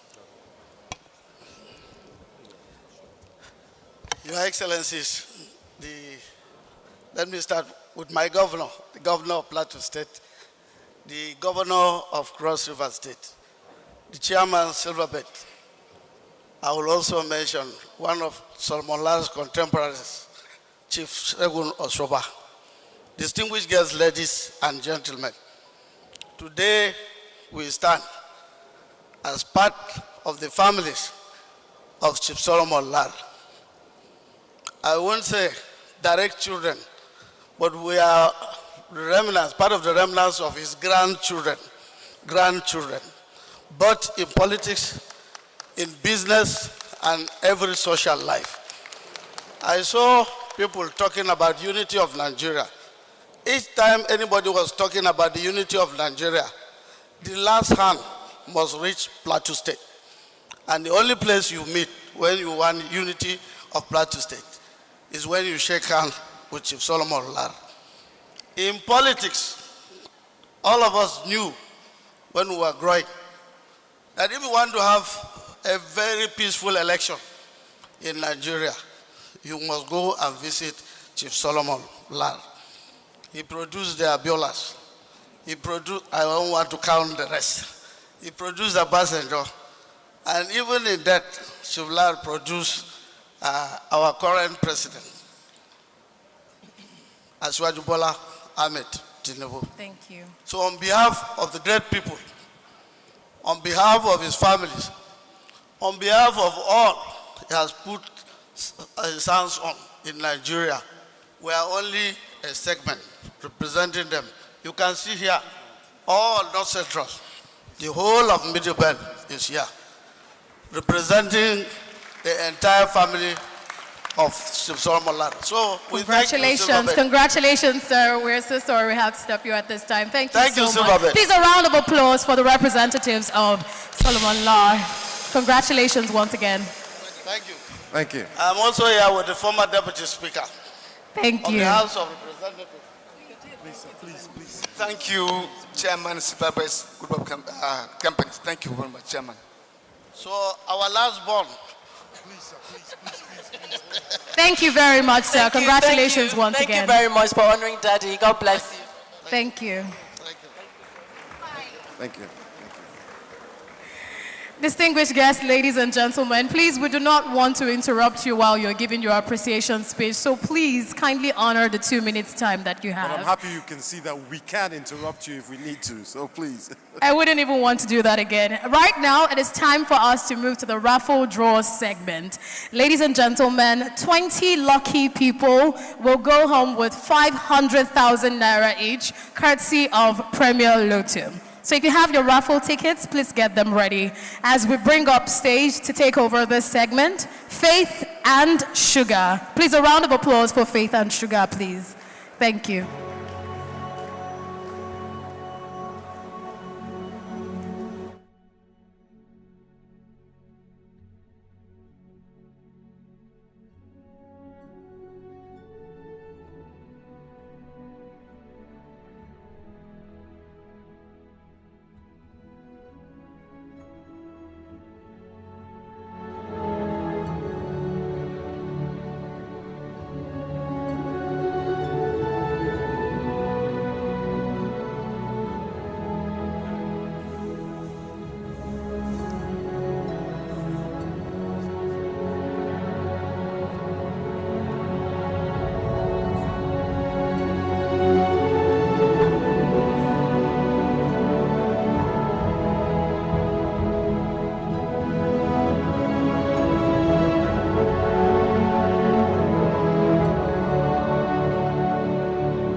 Distinguished ladies and gentlemen, good evening. My name is Mbwasidem Ikot. And my name is Michael Sidi. It's very lovely to have you here tonight. Tonight, we have the honor of blessing 20 people in the audience this evening who will be walking away with 500,000 naira each. You heard it, 500,000 naira each is up for grabs this evening. 20 persons. Courtesy of Baba Ijebu. So without further ado, let's have the first draw. Please Please, if you have your tickets, keep it close. The first draw here is KE0406. KE0406. Again, KE0406. Please, if this is your ticket number, kindly come on stage. All right, the next is ZA0637. That's ZA0637. I haven't seen any indication. Nobody has these numbers? Okay, moving on.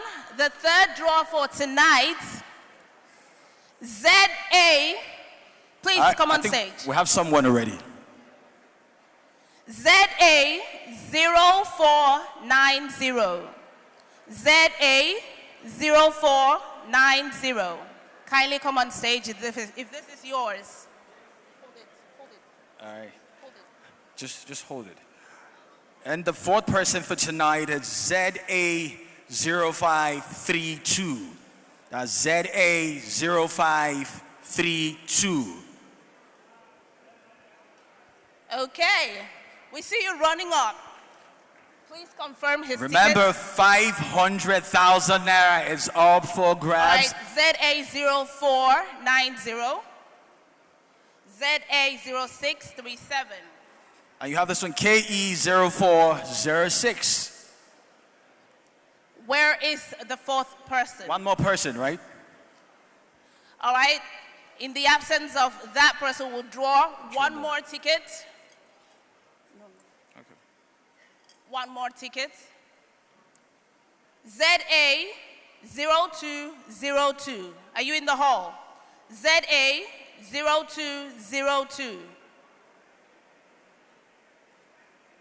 Anybody? It's 500,000 naira. ZA0202.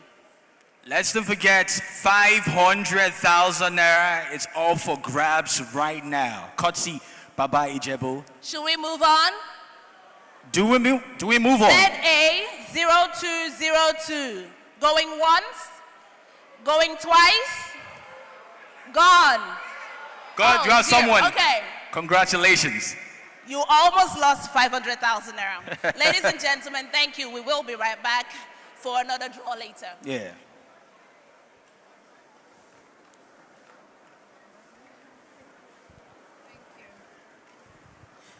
Congratulations to all the winners, and I know that we'll be having more winners tonight because 20 lucky people will go home with 500,000 naira each, courtesy of Premier Lotto.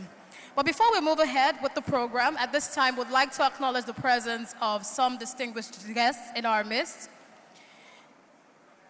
And it's okay to be generous with your applause as I call out their names. His Excellency, the Governor of Plateau State, Barrister Caleb Mutfwang, thank you for being with us. The former Governor of Plateau State and distinguished Senator representing Plateau Southern Senatorial Zone, Senator Simon Bako Lalong. Distinguished Senator Diket Plang, Senator representing Plateau Central Senatorial Zone. Honorable Minister of Humanitarian Affairs, Honorable Bernard M. Doro, thank you for being with us. Right Honorable Ahmed Idris Washe, House of Rep member representing Washe Federal Constituency. Distinguished Senator Nora, Honorable Simon Mwadonkon. Honorable Ben Lar, Honorable John Dafan, House of Rep member. Honorable Dalop Cholum, Honorable Ishaya Lalu, Member House of Representatives representing the Federal Constituency. Honorable Vincent Bolos Venman, thank you for being with us. Also in our midst tonight, we have the Governor of Lagos State, Babajide Olushola Sonwo-Olu, ably represented by the Secretary to the Lagos State Government, Barrister Bimbola. And also here in the House with us today, we have Honorable Ajang Alfred Ilia, House of Reps member. We have Honorable Daniel Agama, also House of Reps member. The Speaker of the Plateau State House of Assembly. He's also here with the Deputy Speaker of the Plateau State House of Assembly. We've got Honorable John Gokum, member of the Plateau State House of Assembly, Honorable Eli Bako, Honorable Dixon Cholom, and the Commissioner for Information and Communication and former Deputy Speaker of the Plateau State House of Assembly. A warm welcome to all of you, and thanks for being with us. Thank you for being with us. As the event proceeds, we will acknowledge more people. But at this time, we'd like to give the next award, and this category is for the trailblazers. Yes, indeed. Silverbird Trailblazer Award. Yes, the Silverbird Trailblazer Award recognizes individuals who break boundaries and redefine excellence. Tonight, we honor Omoni Oboli. Before inviting the award presenter and recipient, please watch this tribute. In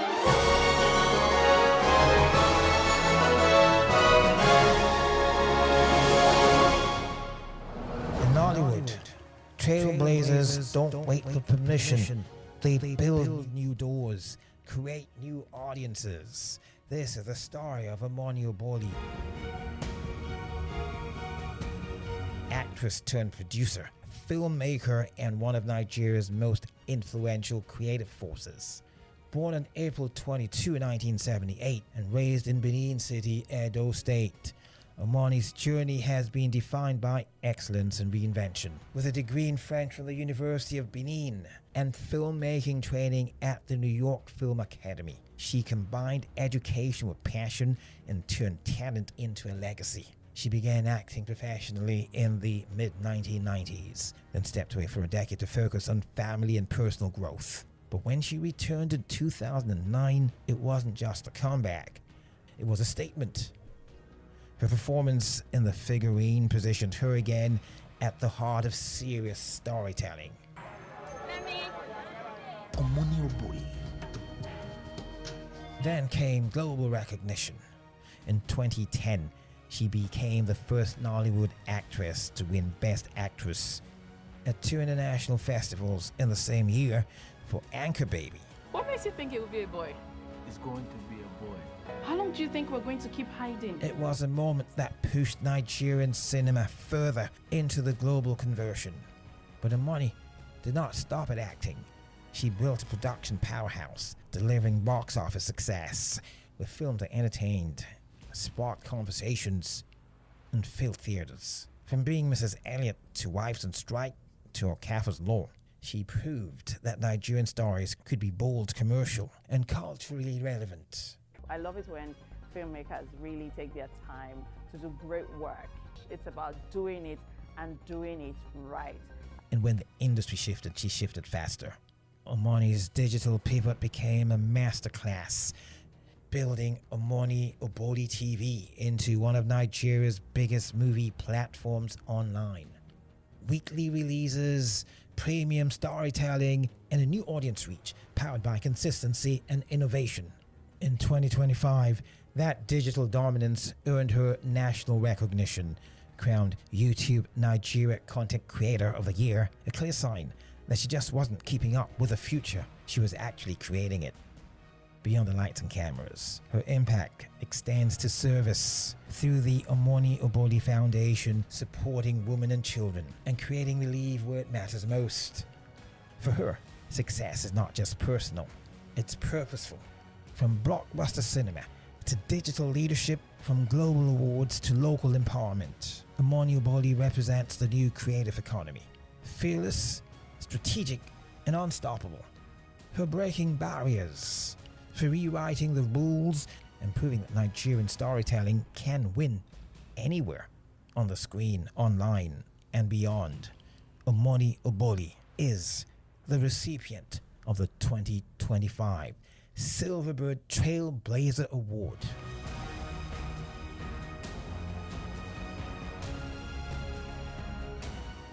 And to present the award tonight, please welcome Ali Baba. Would also like to bring up stage the awardee, Omoni Oboli. A round of applause, ladies and gentlemen. Thank you.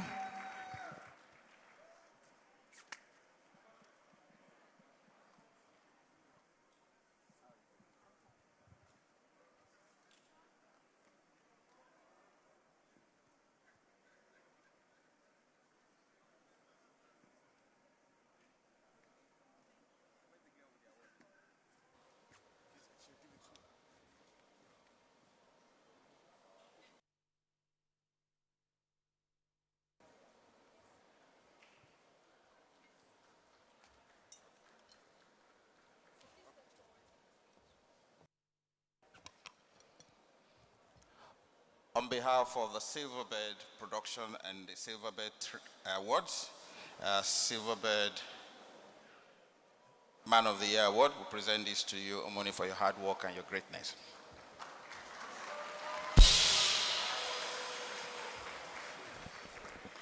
Thank you so much, everybody. I almost didn't recognize the person that was being talked about in that documentary. But thank you so much, Silverbird. I really, truly appreciate this award. But this is not just for me. This is for my entire crew, some of which are here today. My entire cast, every single person who's been on any one of my productions. Thank you so much. And thank you to my besties. You guys know yourselves. Thank you for pushing my dream. Thank you for helping me tell stories that truly matter. Thank you, everyone. God bless you. A huge congratulations, Omoni Oboli. Now to our next trailblazer for the Silverbird Awards tonight. This goes to a comedy icon who influences, and his influence spans continents. Ladies and gentlemen, the Silverbird Trailblazer Award goes to Ayo Makun. And to present this award is Kate Henshaw. Please, a round of applause and kindly fix your eyes on the screen for his tributes.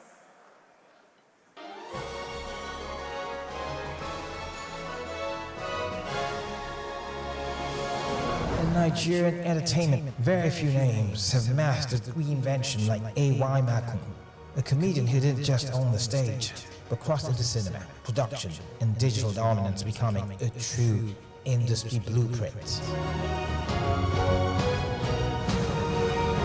Ayodeji Richard Makun, born in Warri, Delta State, with roots in Ifon, Ondo State, built his story from the grit and hustle before the spotlight. He worked as a bartender, a real-life experience that later inspired one of his popular digital series called To Bar. Encouraged by Richard Mufedamijo, AY returned to school and earned a degree in theater arts from the Delta State University in 2003. Even as a student, his influence was undeniable, winning awards for being one of the trendiest and most impactful showbiz promoters on campus. He rose through stand-up with discipline and consistency, working closely with Alibaba and earning national attention after appearing at A Night of 1,000 Laughs. But AY did not just want to be a comedian. He yearned to build a movement. That movement became AY Live, one of Africa's biggest comedy and music concert franchises. What do you mean a basket man get? Not be beef. It's not even near Pama. A platform that didn't just entertain, but created opportunity. Through the AY Open Mic Challenge, new talents were discovered, mentored, and pushed into the spotlight. In other words, criticize your explanations, but briefly after which you must have mentioned the validity of this statement with concrete evidence to support your argument. Then came the crossover that changed the game. Through corporate world entertainment, AY redefined Nollywood's box office strength. Starting with 30 Days in Atlanta in 2014, a film that broke records and made history. Your father! Oh, sorry. Wilson, go back to your wife. Get out! Wait, get out! From a trip to Jamaica to 10 Days in Sun City to the Merry Men franchise, AY proved that comedy could drive blockbuster cinema. And the momentum did not slow down with projects like The Waiter and a growing digital strategy. AY continues to bridge traditional cinema with global online audiences, proving that relevance is not about luck, it's about structure. Recognized beyond entertainment, he was appointed a United Nations Peace Ambassador and remains one of Nigeria's most visible cultural exports, a voice of laughter, enterprise, and resilience. For trailblazing the path from stand-up comedy to blockbuster filmmaking, for building platforms that discover new stars, and for proving that Nigerian entertainment can scale across borders and screens, Ayo Makun is the recipient of the 2025 Silverbird Trailblazer Award.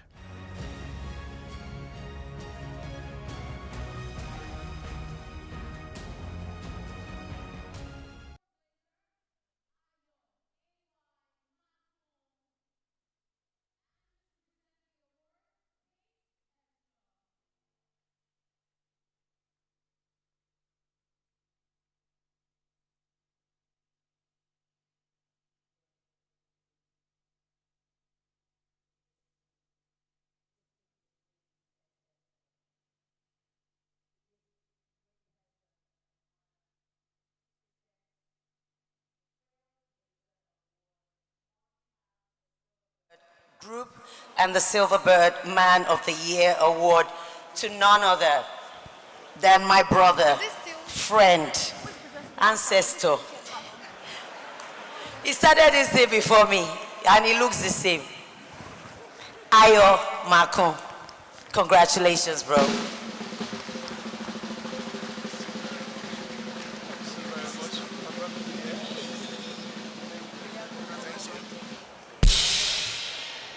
Wow, wow, wow.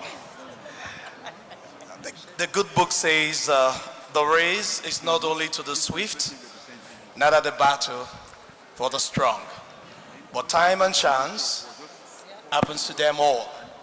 So I want to say this is my time and I'm taking all the chances that are available.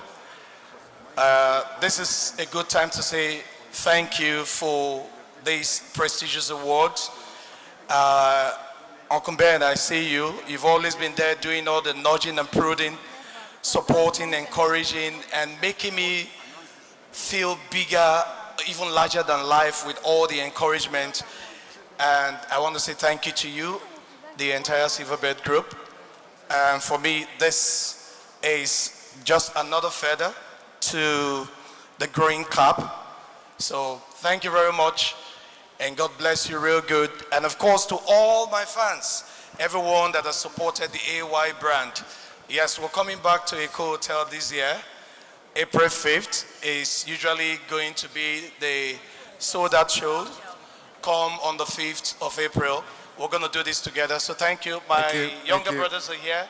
I want to say thank you for all the love and support. God bless you all real good. Thank you very much. Thank you and congratulations.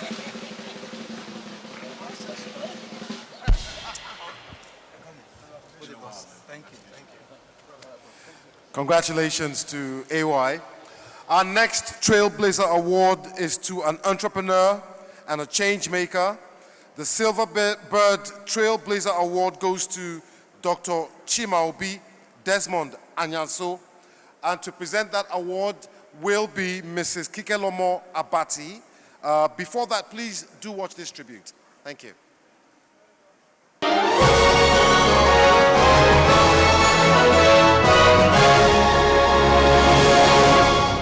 From the commercial heartbeat of Abba to the commanding heights of Nigeria's energy sector, Dr. Chimaobi Desmond Anyaso represents a generation that refuses to wait for opportunity. He creates it. A businessman, an investor, a philanthropist, a bold voice for youth development, a builder of enterprise, and a builder of people.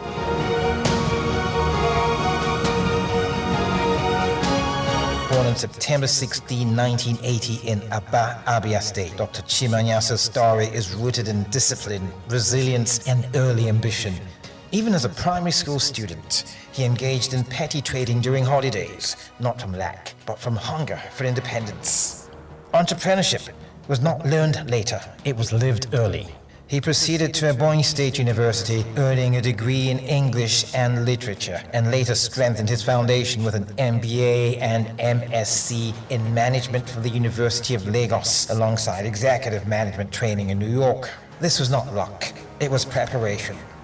After gaining experience across multiple firms in finance and oil services, Dr. Anyaso took a bold step in 2006. He resigned and founded Cades Oil and Gas Limited, a calculated risk, a defining moment. That venture later evolved into Gayson Energy Oil and Gas, laying the structural foundation for broader expansion. Today, that evolution has culminated in Cades Energies, now the flagship of a dynamic and forward-thinking conglomerate, a go-to company for comprehensive energy services and resources. Cades Energies provides integrated solutions to local and multinational companies, as well as government institutions. This is not participation, this is leadership at scale. But enterprise for Dr. Chima does not rest in one sector.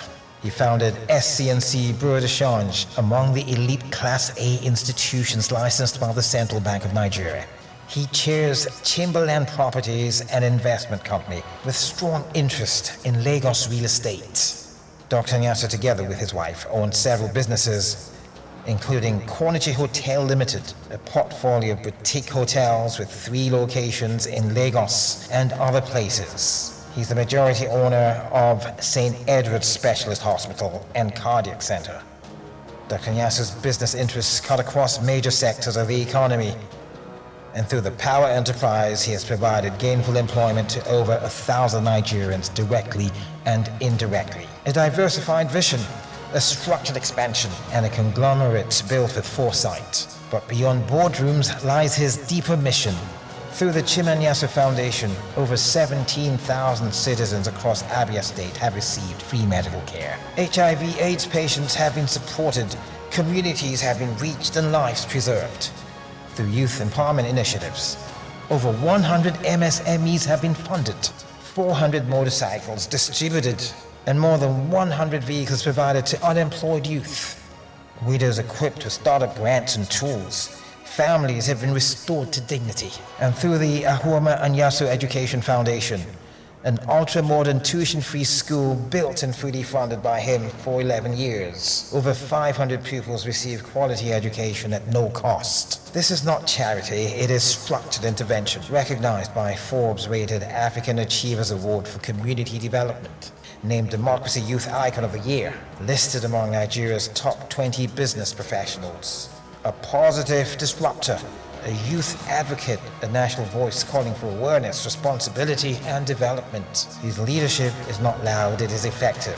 For building enterprise with courage, for turning risk into prosperity, for investing in people as passionately as profit, for redefining what modern Nigerian success looks like, Dr. Chima Desmond Anyaso is not just building companies, he's building capacity. Dr. Chima Desmond Anyaso is a recipient of the 2025 Silverbird Trailblazer Award.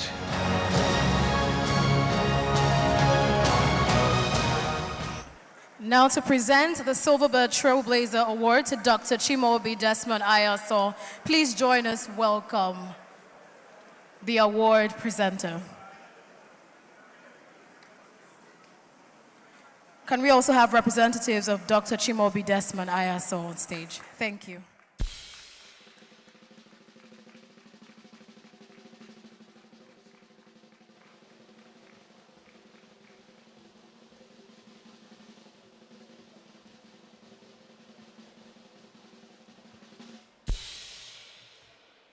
Your Excellencies, distinguished ladies and gentlemen, my name is Dr. Abba Kende, the Secretary General of Nigerian Society. On behalf of Silverbird Group, I have the pleasure and honor to present this presidential award. Yes, Mr. Director.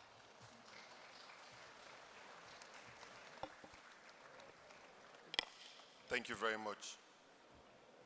Your Excellencies, all the governors here present, distinguished senators in the room, members of the National Assembly and State Assembly here present, honorable ministers here with us, the chairman and founder of Silverbird, Nigeria, Uncle Senator Ben Bruce, all the members and staff of Silverbird, Nigeria, I want to specially thank all of you for this great honor.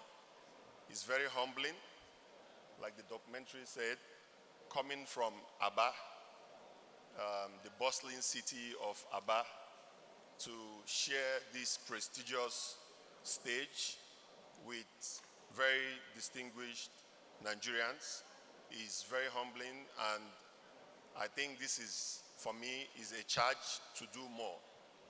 All that we have done in the past 18 years in providing free and modern education to indigent children in my community today has proven that it wasn't a mistake. So I am very honored, I am very humbled, and I want to thank everyone that is here in this room, especially my family and friends that have come to join me to receive this great award. Also, finally, I want to say a very special thank you to my dear wife, who has always been there with me through it all. Thank you, and God bless you all. Thank you very much, sir. Thank you. Thank you very much. Congratulations once again to the Silverbird trailblazer, Dr. Chimobi Desmond Anyaso. Thank Please, you. another round of applause for him as he leaves the stage. Thank you. It's now time for our second raffle draw. We've got 4 more winners of 500,000 Naira coming up. Yes. So please get your raffle tickets ready as we bring Faith and Sugar back up stage.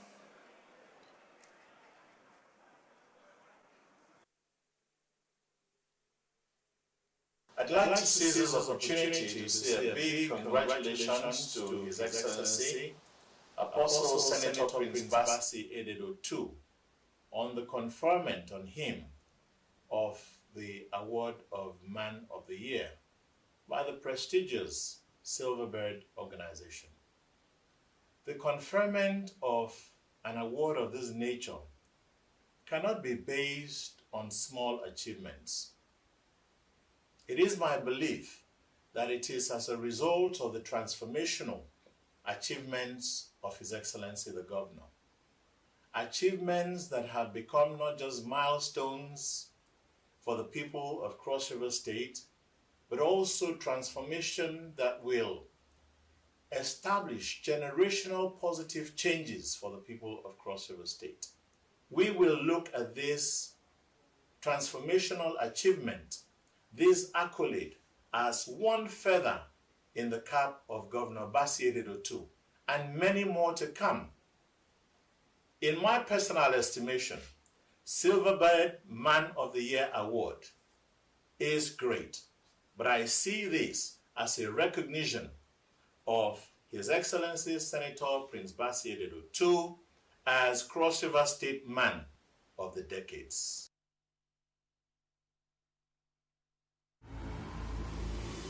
Behind every broadcast, there's a heartbeat. Behind every headline, there's a human story. A mother fighting for her family, a student chasing a dream, a community searching for hope. At Silverbird, we don't just tell stories, we listen, we connect, we care. Because television isn't about cameras and lights, it's about people. The smiles, the tears, the victories, the everyday lives that inspire us all. From our studios to your homes, we're not just on your screen, we're part of your life. Silverbird Television, it's about entertainment and more.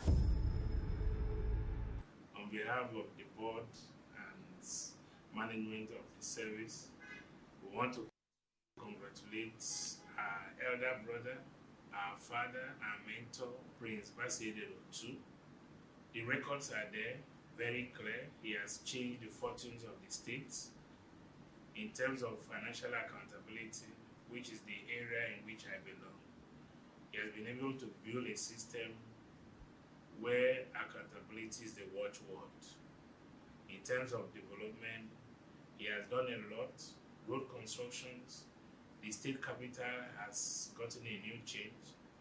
In fact, the last Carnival 2025 was something that all of us are proud of. In terms of people, in terms of employment of the civil servants, in terms of human resources, in terms of payment of arrears of pension, he has changed the fortunes of Cross-Riverans. My prayer for him is God will give him long life. Not just long life, God will give him good health, and God will bless his family, and all of us are working sincerely towards the development of the states. I will say congratulations to our brother, congratulations to our mentor, congratulations to our father, and congratulations to Cross River State. Thank you.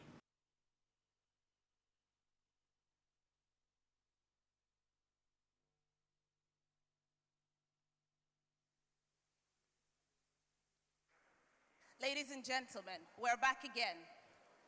Yep.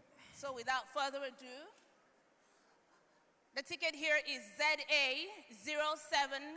ZA0700. We have ZA0540. ZA0540. Okay. The next ticket here is ZA0329. ZA0329. Yeah, we have KE0480. KE0480. And I have KE0280. KE0280.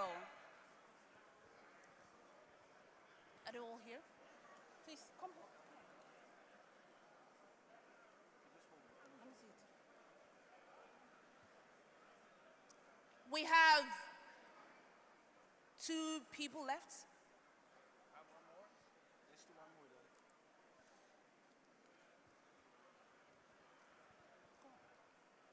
KE0445.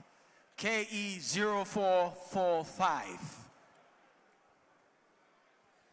Please, do you have your ticket? Call it again. I think we should call that number again. KE0445. Anybody? Going once? Going twice. KE0445. Remember, 500,000 naira is up for grabs. And we're giving this to 20 persons.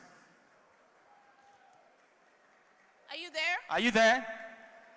Congratulations. All right. Thank you so much.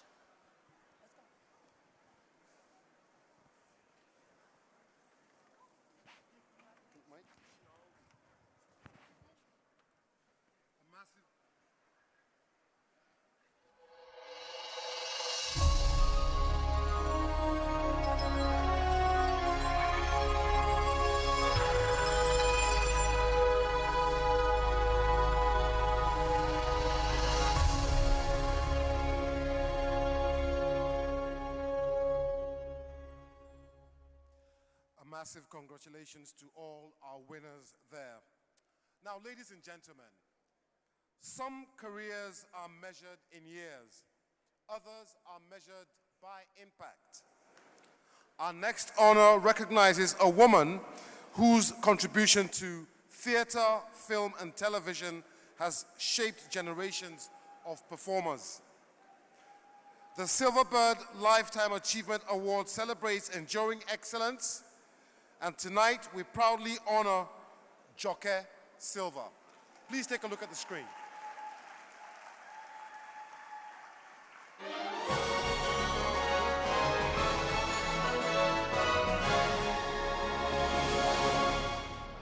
In every era, there are artists who don't just perform, they define the standard. For over 4 decades, Joke Silva has stood as one of Nigeria's finest, a legendary actress, a director, educator, and a true matriarch of the screen and stage.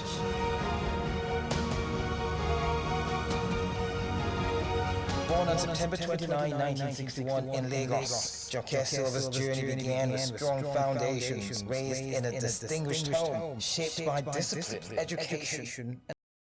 She studied English at the University of Lagos and refined her craft professionally at the Webber Douglas Academy of Dramatic Art in London. Were you sent by the devil or something? I want a respectable birthday. From the early 1990s, she emerged as a performer of rare versatility, moving effortlessly between English and Yoruba productions.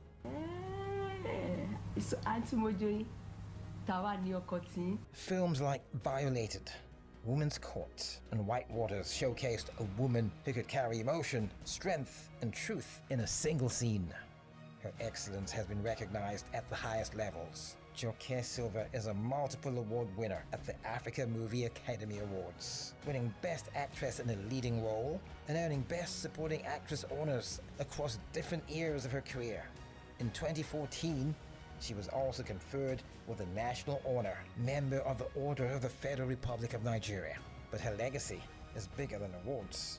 With her husband, veteran actor Olu Jacob, she co-founded the Lufodo Group, building a platform for production, distribution, and professional training. Through the Lufodo Academy of Performing Arts, we have an understanding of the pressures of the business, but we're also both family-oriented and protect the family unit and protect each other. She has helped raise a new generation of actors and creators, strengthening the industry from the inside. Since 2022, her work has also helped revive Nigeria's oldest theatre space, the historic Glover Memorial Hall in Lagos, sparking a renewed theatre culture through major productions, training, and creative innovation.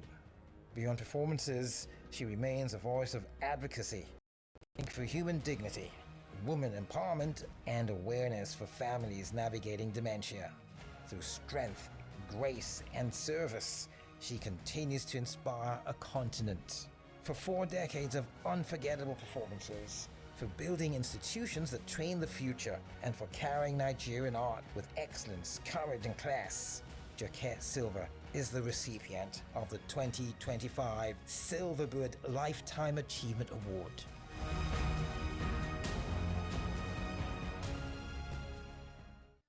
And the awards, ladies and gentlemen, join us, welcome upstage, Chief Mrs. Julian Egges Peters.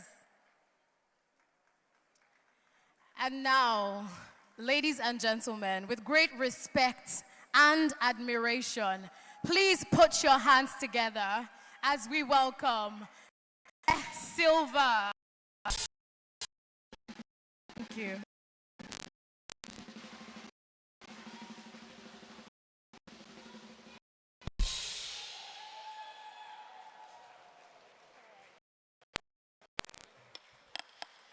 Good evening, ladies and gentlemen. It's my rare privilege and honor to present this Lifetime Achievement Award to the legendary, a wife, a mother, a grandmother, Mrs. Joke Silva.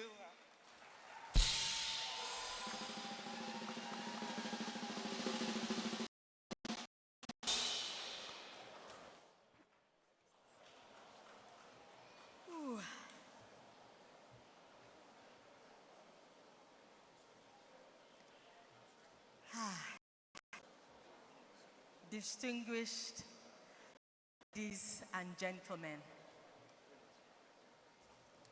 fellow storytellers, friends of the arts, thank you.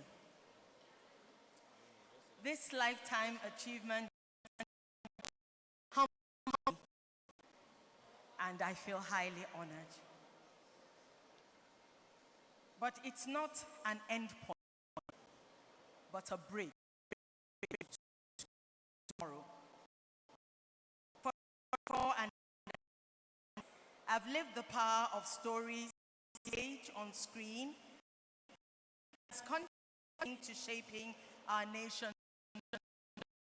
But tonight, I accept this not just for myself, every storyteller, writer, who dares to make our truths.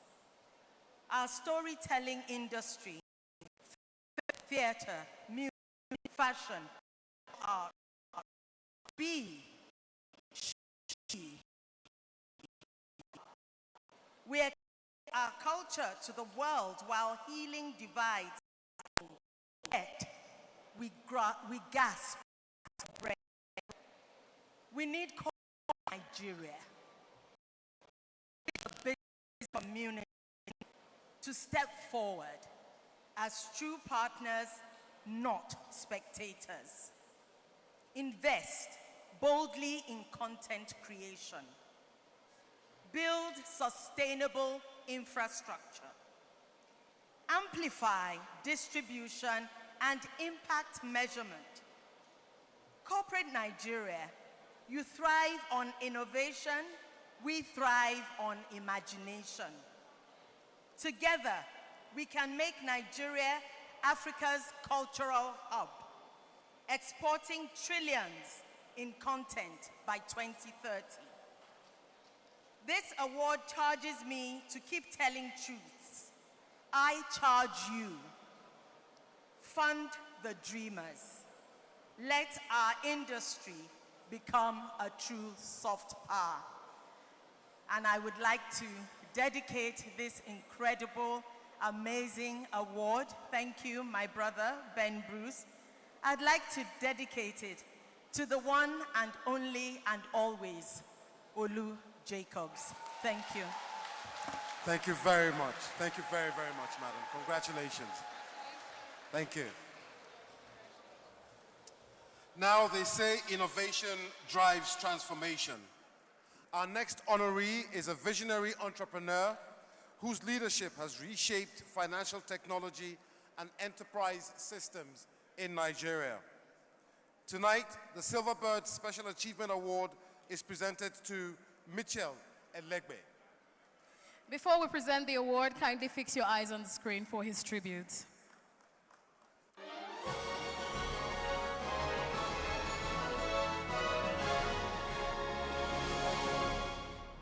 In every generation, there are individuals who don't just create companies and businesses. Rather, they create systems. Mitchell Elegbe is one of those individuals, a visionary entrepreneur whose work transformed how Nigeria pays and helped lay the foundation for today's fintech revolution.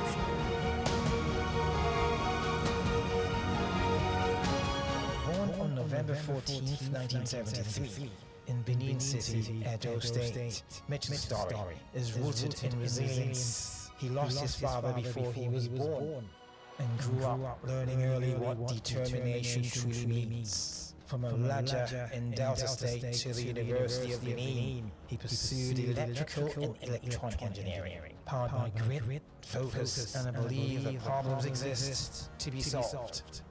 After graduation, he entered the world of banking technology, working on systems that connected Nigerian banks to global financial network. But while working abroad, a simple moment sparked a bigger idea, replacing slow brick and mortar transactions with fast, scalable electronic payments, and building a future of ATMs, connected banking, and digital transactions for Nigeria. In 2002, that vision became InterSwitch, not just a company. It did not make sense to us that after you have managed to get your money, on your way home, in traffic, somebody comes to rob you of the cash you have got to, you just got to collect. So InterSwitch was actually created to fix a social problem. With an engine for Nigeria's payment ecosystem through strategic partnerships with banks and institutions, InterSwitch helped connect thousands of ATMs, power transaction processing, and expand access to services that made digital payments real for everyday Nigerians. From card payments to bill payments, from retail solutions to government platforms, the impact has been national. Businesses grew faster, banking became more efficient, consumers enjoyed speed, convenience, and security. And a new generation of innovators found inspiration in what was now possible. Mitchell Elegbe's leadership has earned global recognition, but his greatest achievement remains the system he helped build, a foundation for fintech growth, deeper financial inclusion, and a more connected Nigerian economy.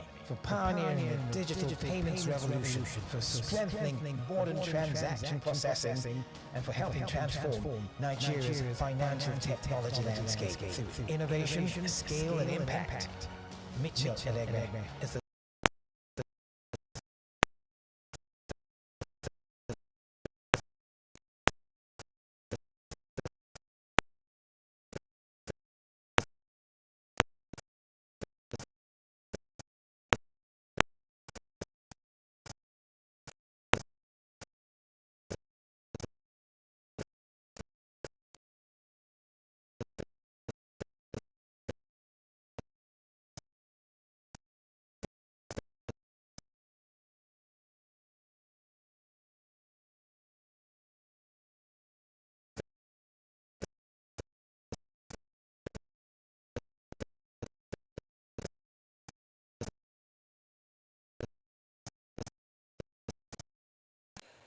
It is an incredible honor to present this award tonight to Mr. Mitchell Elegbe.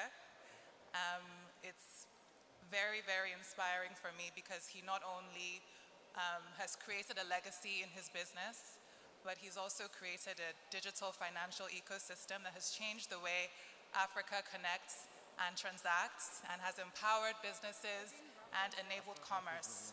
So it is my honor to congratulate you, sir, and thank you for your pioneering spirit.